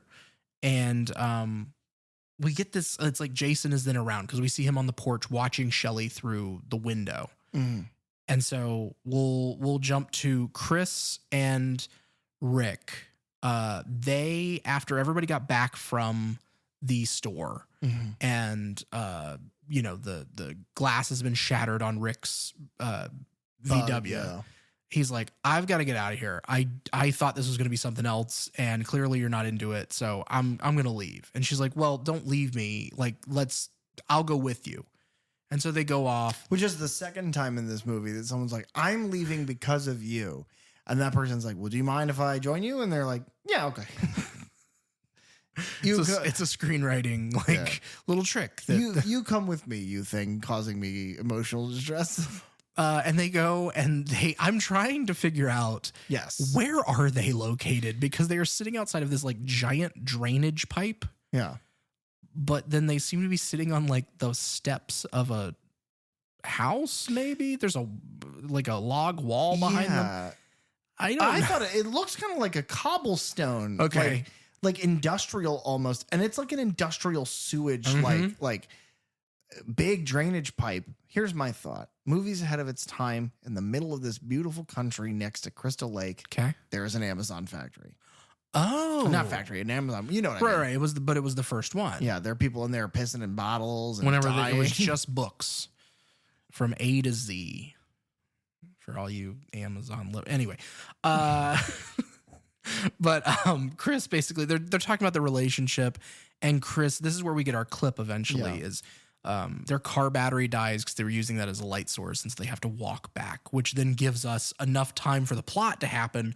And by plot, I mean for the rest of their friends to be killed off. Yep. By the time they make it back to the house. Yeah.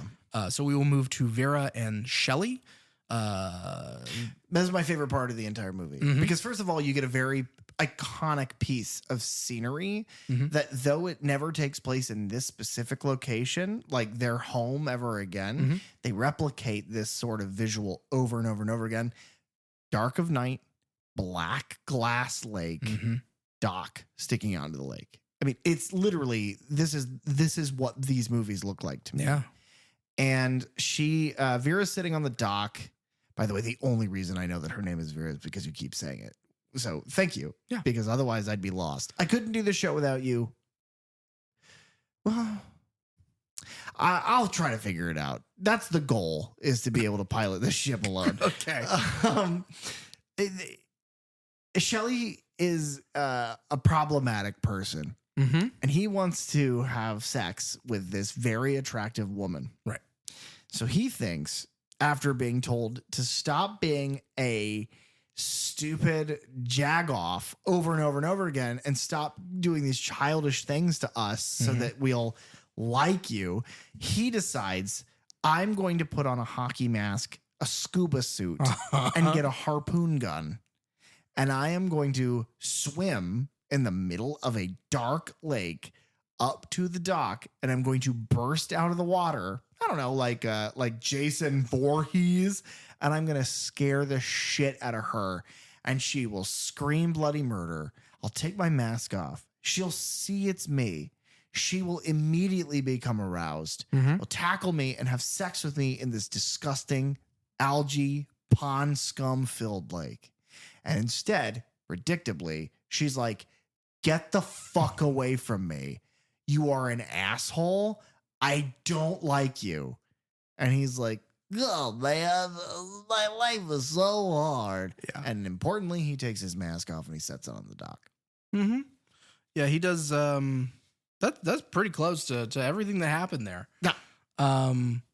Not what he wanted to happen. No. But what actually happened. No, what he wanted to happen was disgusting and not. It's unbecoming of Vera. She would never. No. She's from Tampa. Yeah. She would never. People from everyone knows that people from Tampa, especially people in Florida in general, we have class. Right. Our governor wears 4-inch lifts. Yeah. Because he has class. He's the most class of anyone.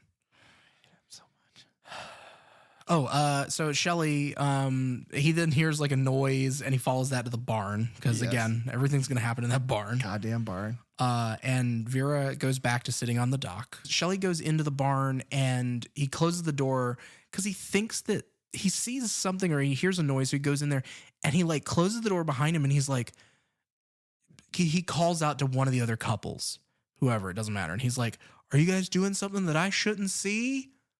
And then like, which is so juvenile because if they are, get the fuck away from them. Yeah. He's the worst.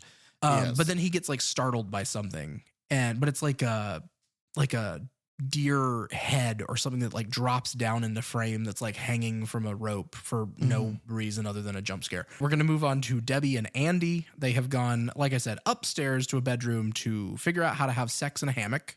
Yep. You ever had sex in a hammock? I've never had sex. I've also never seen a hammock. So I don't know what the fuck you're talking about.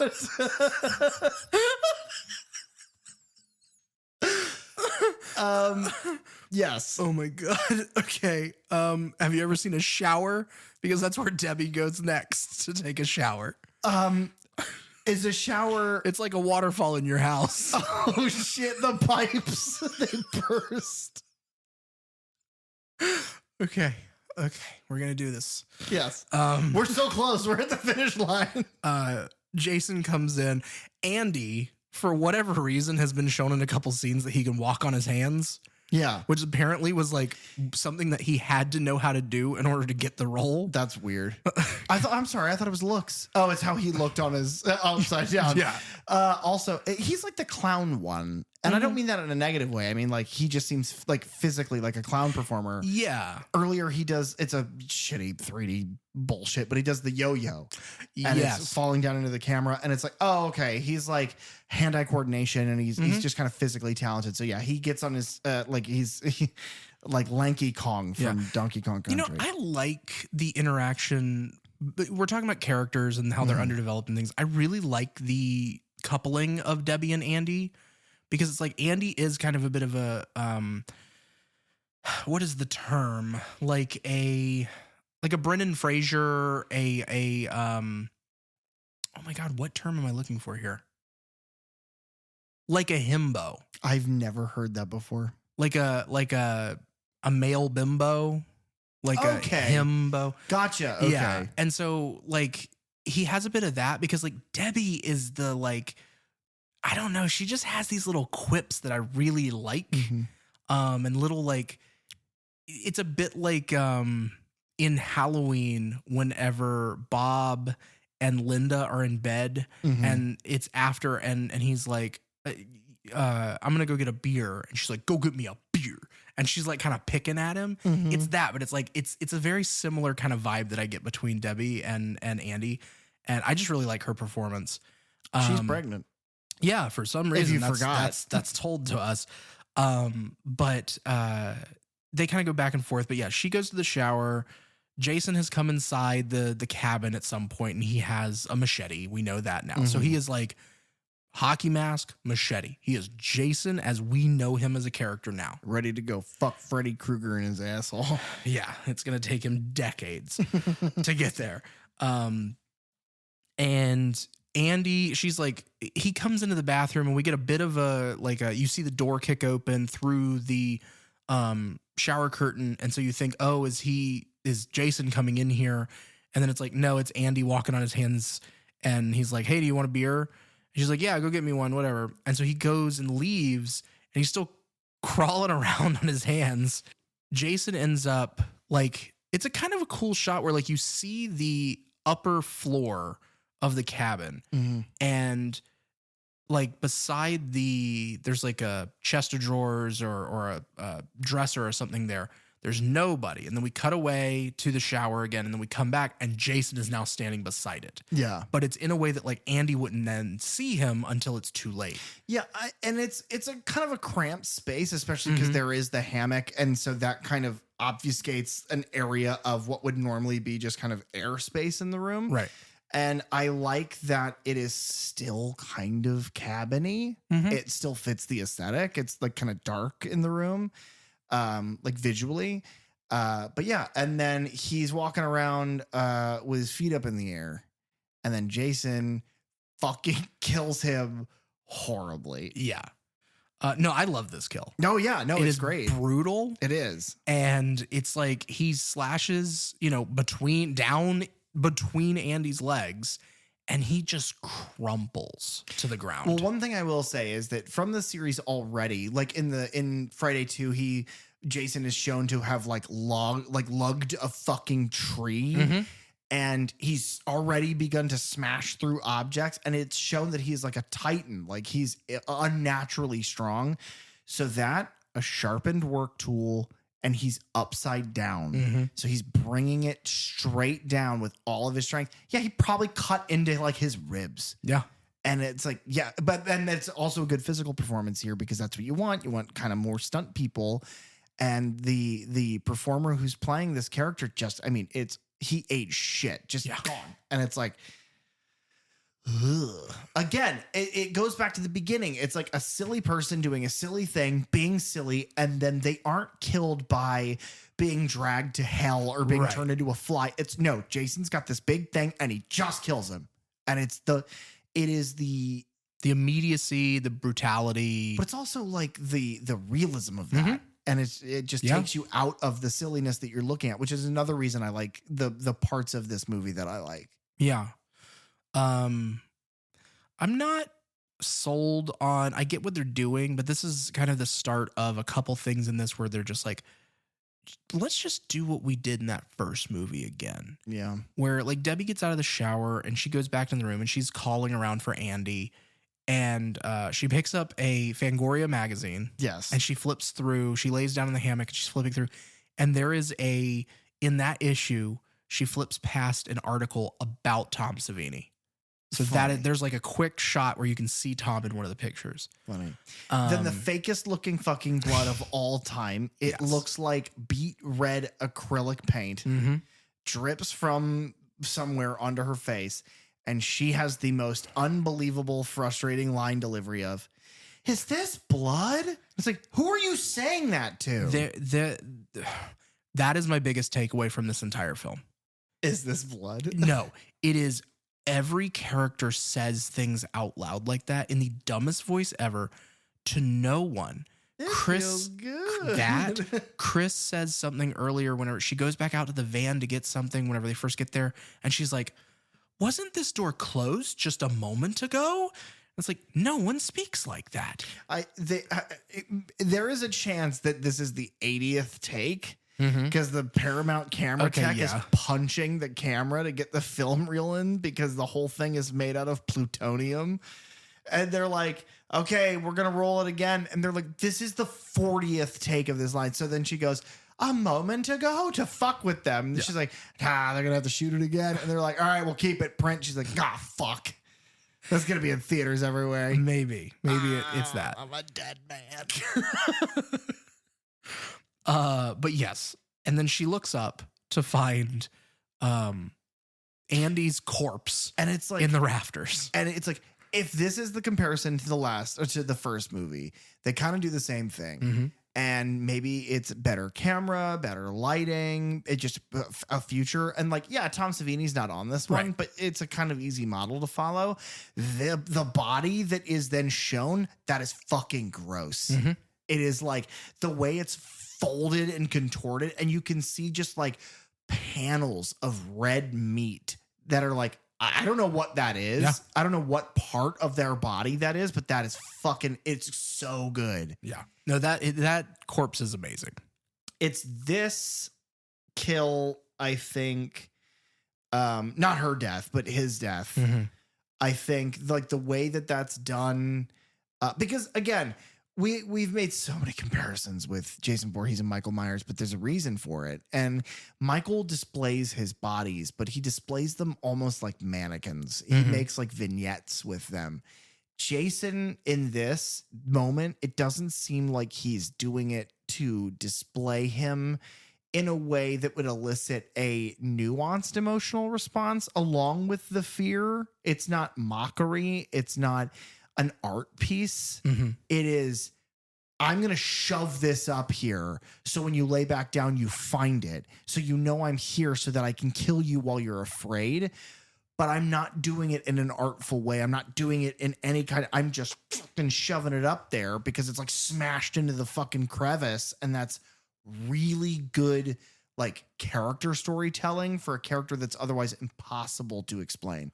But then what I have the bigger problem with is that it doesn't make sense for a character beat, because all this is Debbie's kill is a reference to Kevin Bacon's death in Friday the 13th, where body is above, blood drips down, grabbed by the forehead, sharp object comes up through their chest and or neck. Now here's what I'm going to say. But Jason is the one doing this kill, and his mother was the one doing the first kill. So he's not even referencing back to something that he himself did.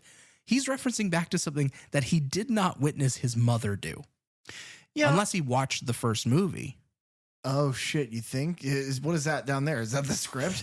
Here's the thing. I can see what you're saying. What I will say on that is, you know, you have the argument that you could make, because the way I've always taken that is she does that because of where she's choosing to hide, how she's choosing to kill this person, yada, yada. Mm-hmm. And you do have psycho murderer that runs genetically through your family. Okay. So I like to think of it like my mom speaks a certain way, acts a certain way. I look just like my fucking mom, whom I love. Sorry about the cussing again. If you ever decide to listen to this show, fuck. But the thing is, you could just say like, it's not an homage. It's he is his mother's son. Is it nature versus nurture? Is that where we're getting at? It's nurture, because it's both. I understand how that's frustrating, because I am fine cutting Andy down the way he does and putting him up there. Yeah. I think that's really yeah, good. I love that. It's similar. It's almost the same. Mm-hmm. The machete through the chest is exactly the same. Yeah. Which is a coin flip, because it's great and then lazy. Yeah. And there's a couple things like that in this movie. A lot of things like there are a lot of things in this movie that are obviously ripping themselves off, and it's like, okay, like you could have done anything different, but this one doesn't feel artistic. This one feels like money. Yes. We move to our next couple, which I want to breeze through because they're my least favorite parts of this whole movie, other than the bikers, I guess, which is Chuck and Shelly. They are the stoners who are asleep, and they wake up one after the other. And basically, it doesn't matter. They go in and out of the house a couple times. They think that Shelly is playing tricks on them. Mm-hmm. And so they end up like going to the barn because they see Jason go into the barn, but they think it's Shelly. Right. They find no one in the barn. So then they go back to the cabin. And, they're making popcorn and they're goofing off, and then the lights go out. And so Chili sends Chuck down to the cellar to fix the lights, to fix the power. And he goes down there, but he has to again, it's this bizarre, I don't understand the layout of this building, because it's like they're in the kitchen of the cabin. There's an outhouse. They have running water inside. There is an outhouse for the bathroom. He goes outside to go to the cellar, but he has to go outside to do that, and then over to it looks like another little shack, and then down some steps into the cellar where the power box is. And then he ends up flipping those lights on, and Jason is there and shoves him into the electrical box where he is electrocuted. Which is an homage to what I said in the beginning, because that's similar to what I expected to happen to, again, name is gone. The guy from the beginning, Harold, I think. Yeah. Oh, did I get it right? I think so. Ding, ding. But this one's cool. It doesn't really... There's not much to it. No, it's not like they blacken him or show signs of burns or anything. Yeah, his head doesn't explode like the guy in the dad in Halloween Curse of Michael Myers. Oh yeah. They don't do anything like that. Or in Scanners. Yeah, the best head explosion of all time. That is true. And then Chili is then in the kitchen still, and somebody's at the door. She answers it, and it's Shelly, and his throat is slashed. But because of all of the, the Boy Who Cried Wolf tricks that he's been playing all day on all of them. He is dying. And the last thing he sees is this woman go, oh my God, shut the fuck up. You're so fucking annoying. And then Chili's actress gives the worst acting I've maybe ever seen. Because then she just kind of, when she realizes that he's actually dead, she just kind of slowly wanders through the house. There's no sense of real urgency. No. And she's just kind of calling out for people. And she goes upstairs and she comes back downstairs. And then thankfully, Jason picks up a fireplace poker, which we've talked about in almost every film that we have discussed. I think we should design a shirt that on the front says Third Channel Podcast, and on the back it's an upside down cross but made out of fire pokers. It's pretty cool, right? Dude, that's metal AF. Hell yeah, brother. But he shoves it through her, and thankfully she's very quickly dead. I hate that character. Yeah. And then Chris and Rick have now made it back to the cabin. They can't find anyone, and Rick is going out to try and find people outside to see if they've, left or if their cars are still there. What's happening? You get kind of this cool shot to me where Chris is like, no, wait for me. I want to go with you. We shouldn't split up. And he heads on out. And so when she comes out onto the porch and a storm is kicked up and it's really windy, and she kind of calls out to him, and then the camera pulls back from her standing on the porch, and Rick is just around the corner of the house, but Jason is holding him, covering his mouth and holding him in place to where he can't make any noise.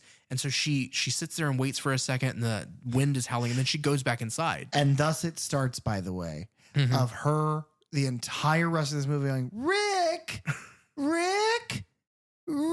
and it's he's dead. He's dead. He is.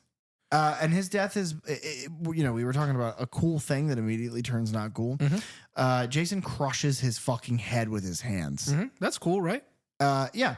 And then his eyeball pops out. That's real cool, right? Yeah, because it's to an extent, I think there might be some realism of having so much pressure applied to your head that you have an orbital blowout. That's possible, I think. And it's disgusting and brutal and awesome for the sake of a horror movie. And it was a really good effect, except it was done exclusively for the 3D element. Yeah. It wasn't done for artistry. It was done to use those fucking cameras. And so it comes out and it's clearly a fake head with an eyeball on a stick that they take the back of the stick and they push out as far as they can. So the eyeball goes flying. But instead of cutting when the eyeball is flying at the camera, They leave the camera rolling. And so the eye on the stick just is there. So it's like floating in midair, but the stick is wobbling because of the pressure. So it comes out like, what would you say, like 3 inches, 4 inches? And then it's just like, boing, like a pencil. Like, when you do the thing with the pencil where you make it. Yeah. You know, it's a lot like, so Muppet Vision 3D, you start and they push in on the Muppet Vision 3D sign that's on this door. And the 3D, all of a sudden, it's dun, dun, dun, dun, dun, and it comes out at the screen, and you're like, oh my God, this is the 3D that they're talking about.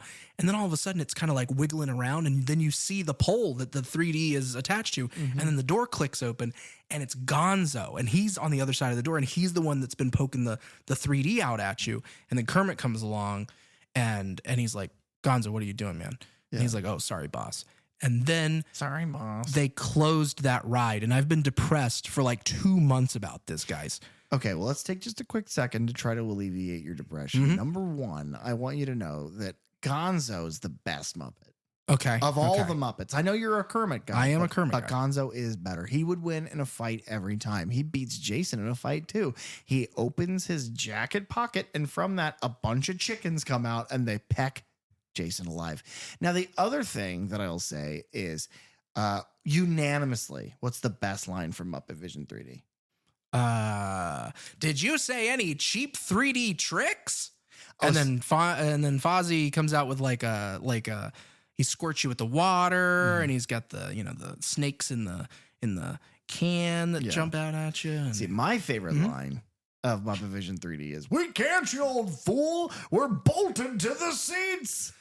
yeah, except they've been pried off of those seats now because the ride closed. It's okay. I bought them. What? I bought them. Is that what's under that sheet over there? No, they're at the chairs. They're us now. We are them. If only. Anyway, can you tell, guys? Can you tell that this movie is like, by this point, it's like any of the cool stuff is worn off, and it's just like, all right, whatever. Yeah, because Chris is just kind of running around, like you said, just kind of screaming. It's exactly the same. Talking to herself. Yeah, it's exactly the same as the first and second movie. You have and it's a mold that will never be broken by this franchise until the franchise is so stupid that it doesn't matter. You have your final girl running around shouting for people, and then eventually she outsmarts the killer and escapes. Yes. The coolest thing about this, because she, goes inside, she goes outside, she goes upstairs, she goes downstairs. She fights with the windows for a bit because they keep kicking open for some reason. And then he tosses Rick's body through. And then that's where she gets fully, like, she sees Jason in the mask and everything. But they eventually run out to the barn. And probably if the opening crane shot and the closing crane shot are pretty good, this one I think takes the cake, because it is one that, like, I realized on my own rewatch this week, like halfway through it, of like, oh my God, they haven't cut. How long is this shot? And I had to back it up, and I watched it through a couple times because it's like, it's incredible. I don't know how they do this in this space with a crane or with a whatever. And whenever Chris finally goes to the barn, Jason's chasing her. She makes it inside. And from the moment that she runs inside the door and closes it, bars it behind her, and she's kind of frantically kind of looking around for a place to hide, and she runs off screen to the right. Jason, he like bursts through. He breaks his way into the barn door, and he rebars it behind him. Like, he puts a bigger thing to like hold it, tight and closed. And then we sit on him for a while, and he moves over to like this closet, and he's like throwing stuff around, chairs and other like equipment and stuff that's over there. And then the camera slowly pulls back with him as he goes into one of the like horse stalls, and he's throwing shit around in there. And then the camera like cranes up from that, and we're seeing kind of a bird's eye view of that. We see him do that, and then he comes back out and he goes across, and then the camera continues to crane up, and now Chris is like hanging onto a banister that crosses the middle of the barn. But it's all done in real time, which means that actress had to come in, close the door, look around, run off screen, and then the entire time that we've been watching Jason, she has been climbing up to actually get on that beam. That's amazing. In real time. It never cuts. The way that the camera moves, I'm like, it is so smooth, but it can't be. I couldn't think of a way for it to like be, you know, steady cam to a crane or anything like that. And it's like, no, it's just the crane that they had built, or the crane that they had gotten to do this, was just able to do this. They could physically move the legs of it while the arm was extended and be able to do all those movements with it. It's an incredible shot, and it's one that I think, kind of like we've talked about Spielberg oneers before. Yeah. I think it's one that doesn't necessarily draw attention to itself, but whenever you realize, oh my God, they have not cut for this entire sequence. Well, that's the thing, is like, you know, we said at the beginning, but this movie is praised for defining, like, people that love this movie praise it as like, oh yeah, this is the Friday the 13th movie. This is the one that defines the genre. This is the one that defines the franchise. I don't agree with any of that. I think this one suffers from its own weight. I think it's weak in places that it shouldn't be. But what I will say is that watching it with the lens of watching it with an academic lens, trying to not enjoy it, you know, emotionally, but trying to look at it analytically, it is so much more impressive than you think it would be. But from the cinematography standpoint, almost exclusively, it is. You know, and we said at the beginning, like, that's the best part of this movie, but it is. I think it's the only really, truly good part of this movie is the way the movie is shot, the way the movie's lit, the way it looks. And then everything else is like, some of the effects are great. You've got some interesting kills here and there, but you got some also not so great kills. It's weighted down by its gimmick. It's weighted down by its overcomplicated explanation for things that are being able to happen. It's weighted down by the like absurdity of the way everyone behaves, because no one behaves like a person, and it's like, okay, it struggles under the weight of being made for the wrong reason. I don't believe this movie was made for creative reasons. I think this movie was made to cash in, and we have left the part of, because so was the original. Yeah. But the original was made to cash in by creative people. And now we're at the point where those people left, and now it's being made for money by people who are in it for the money.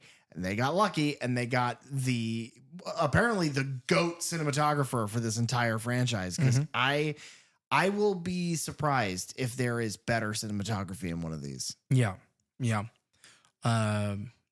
We'll see. Yeah. But I don't know. It just it is the standout to me in this movie. Maybe 6. Maybe. But probably not.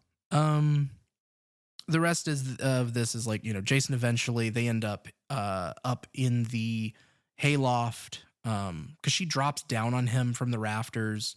There's a 3D, you know, obviously of her dropping down. But they go up into the loft, and she's hiding behind the hay bales. She picks up like a shovel or something and hits Jason on the head there. And then she uses the rope that they used to bring the hay bales up and down earlier. And she like wraps it around his neck and kicks him out of the barn. Which is badass. And because he then drops and does like, you know, an impressive like hanging stunt. And then she goes back, Chris goes back downstairs and opens the door to find his, like, what she thinks is his hanging corpse. And then this is, I guess, where Michael got it from, because Jason pulls a Michael Myers where he just reaches up and grabs the rope that he's hanging from, and then just the upper body strength to just pull himself up and out of the noose. But in doing so, like, he pulls the hockey mask up, and she finally sees his face, his like disfigured face, and she realizes, oh my God, this guy who has now murdered all of my friends is the guy who accosted me 2 years ago. Yeah, let me tell you something. Putting that together now is big dumb. That is so stupid.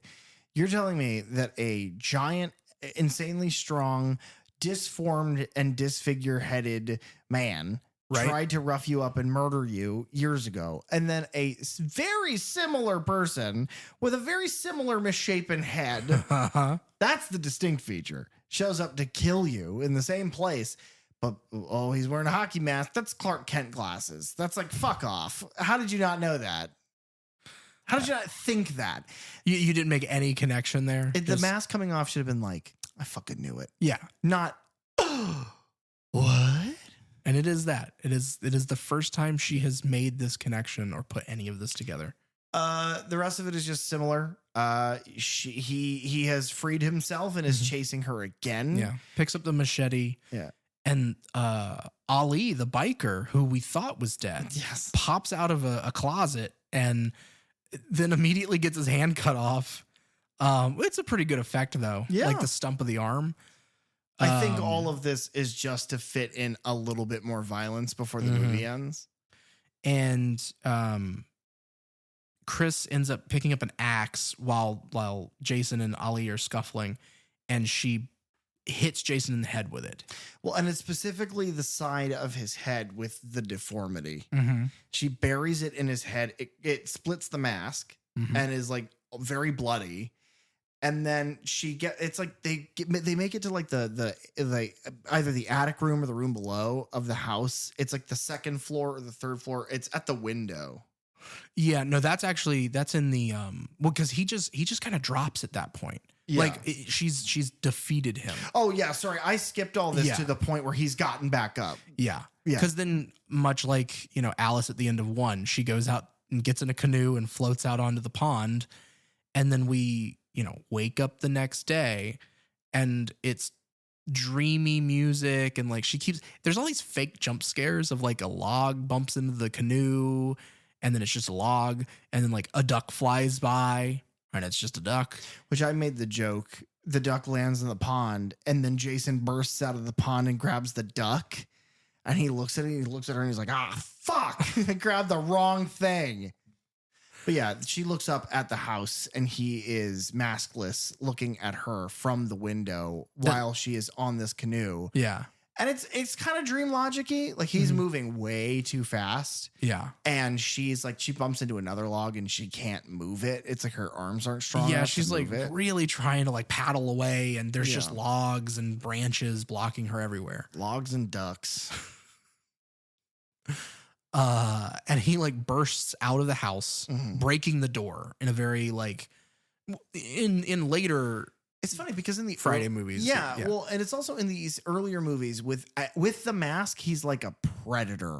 With the mask off, his physical performance in this movie and the movie before and the next movie reminds me a lot of Boris Karloff's Frankenstein. Yeah. He like bursts out of the door and he like kind of shudders and stumbles and his arms are like kind of locked. Yeah. And it's those big like steps. Yeah. Where he's just kind of swinging Like he's his getting feet. his balance. Well, Yeah. now granted, in this story, he had an axe in his head a couple seconds ago, so I understand having your equilibrium a little diminished. Yeah.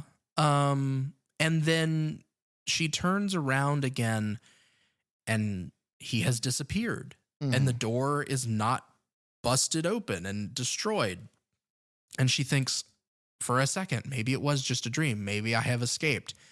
Now, I love this. You do? I love this. Please go. I love the story about baby Jason bursting out of the water in the first movie. Okay. I love that. I think it's fun. I think it's charming. And so to directly answer that with her nightmare, this final girl's nightmare, she escapes on the canoe, which is an answer to the first movie, being the fucking deceased corpse of Pamela Voorhees bursting out of the water. I think that's cute. I think it's charming. I think it's a nice homage. The effect looks good. The face looks good. I like it. Yes.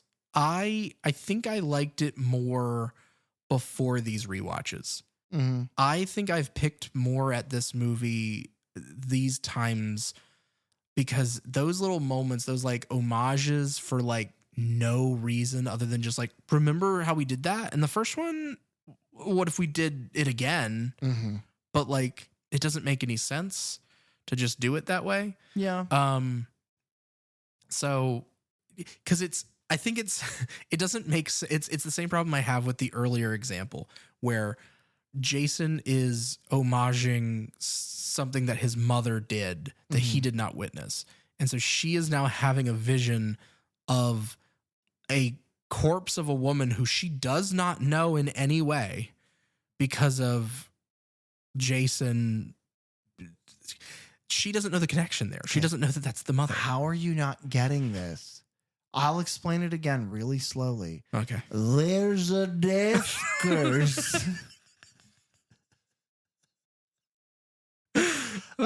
She's awoken from the dream. Police are there. Everybody is dead. Yeah. She is the only survivor. They did not find the killer. And they like walk her out to the cop car, and she goes from being like catatonic to screaming to laughing and back and forth. I think because the original script is that Ginny from the last film has gone insane. They're like, well, fuck it, we'll do it now and we'll set up the next one, which they don't do anything with. No. But then you have this beautiful crane shot, which starts at her in the window of the cop car. And it's like slightly in the window, I believe. And it pulls out and then it comes up. As the cop car is driving away. And it kind of looks at it. And then it goes down. And it turns into what is the barn's entrance. And you see Jason's fucking body sprawled out.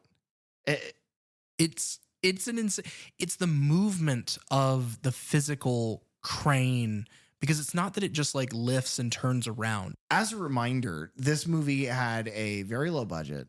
And so to do oneers of this length with this scope of this size, and it's well lit, and everybody's choreography is spot on. That's always the other thing, is like, it's the timing of it all. Yeah. You've got, 3 actors in the car. You follow those cars out of the driveway. So they all have to drive at a speed, at a distance, and go. And then, the camera is then moving. Once it cranes up and it stops kind of following them, it kind of arcs around at this angle and comes over this fence to then look at him in the doorway of the barn. Yeah. I don't know. It's just hugely impressive. Again, more impressive than you would expect from this movie. From part 3. Okay, so here's my questions to you, because I have an idea of what your first answer is going to be. And if so, I have a follow-up question. Question 1, do you recommend to the general audience who doesn't love, maybe a newbie to the genre, do you recommend Friday the 13th part 3D? I thought this would be easier, because I think whenever, like, before we did these rewatches, I was really more on the 3D than you were, than like, you like part 2 and I liked part 3. And I think you've won me over with part 2 over part 3. It's for sure. The things that make a good movie, part 2 just does better. Yeah. And I mean, it's a tough one to recommend. I recommend it solely for the iconography that it brings to the franchise. And for the cinematography, which I've hopefully raved about enough. And because of then how directly part 2 goes into part 3, goes into part 4. Sure. It's just the completest in me, I recommend. Okay. Well, then the second question's moot, but I'll give it to myself. I do not recommend this one. I said that last week. I don't recommend this one. This movie could have been distilled down to an after credit scene. That's what I said last week, where Jason just picks up a fucking mask and a hardware store and is like, sick. If Jason looks and he goes, why the fuck would I want to be eyebrowless albino William Shatner? I'll just take the hockey mask. That's fine. No, I don't like the movie in the way where I would say to others, like, because when I think of a recommendation, I think of like, oh, dude, you got to check this one out. Yeah. Like, I love this movie. Or like, this movie's good. I recommend this to you. I recommend part 2 because part 2 is special to me. And I think it's a good movie. And I think it's a good sequel.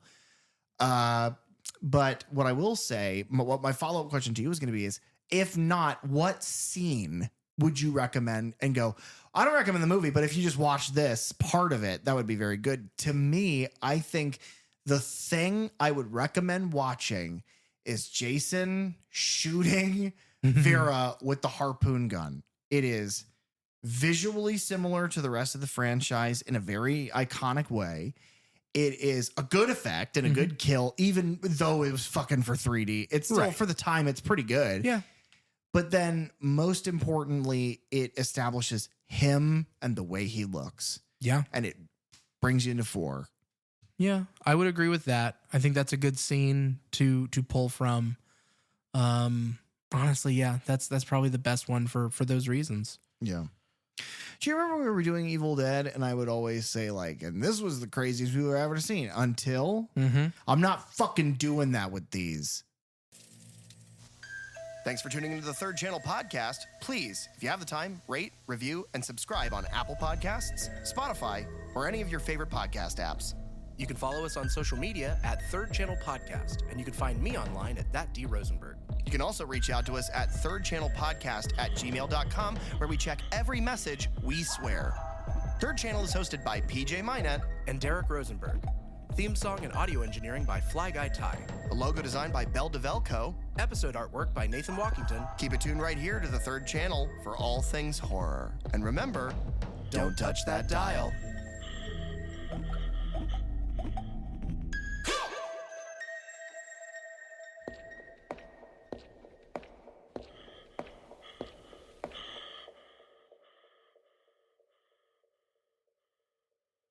Egg salad and eggs.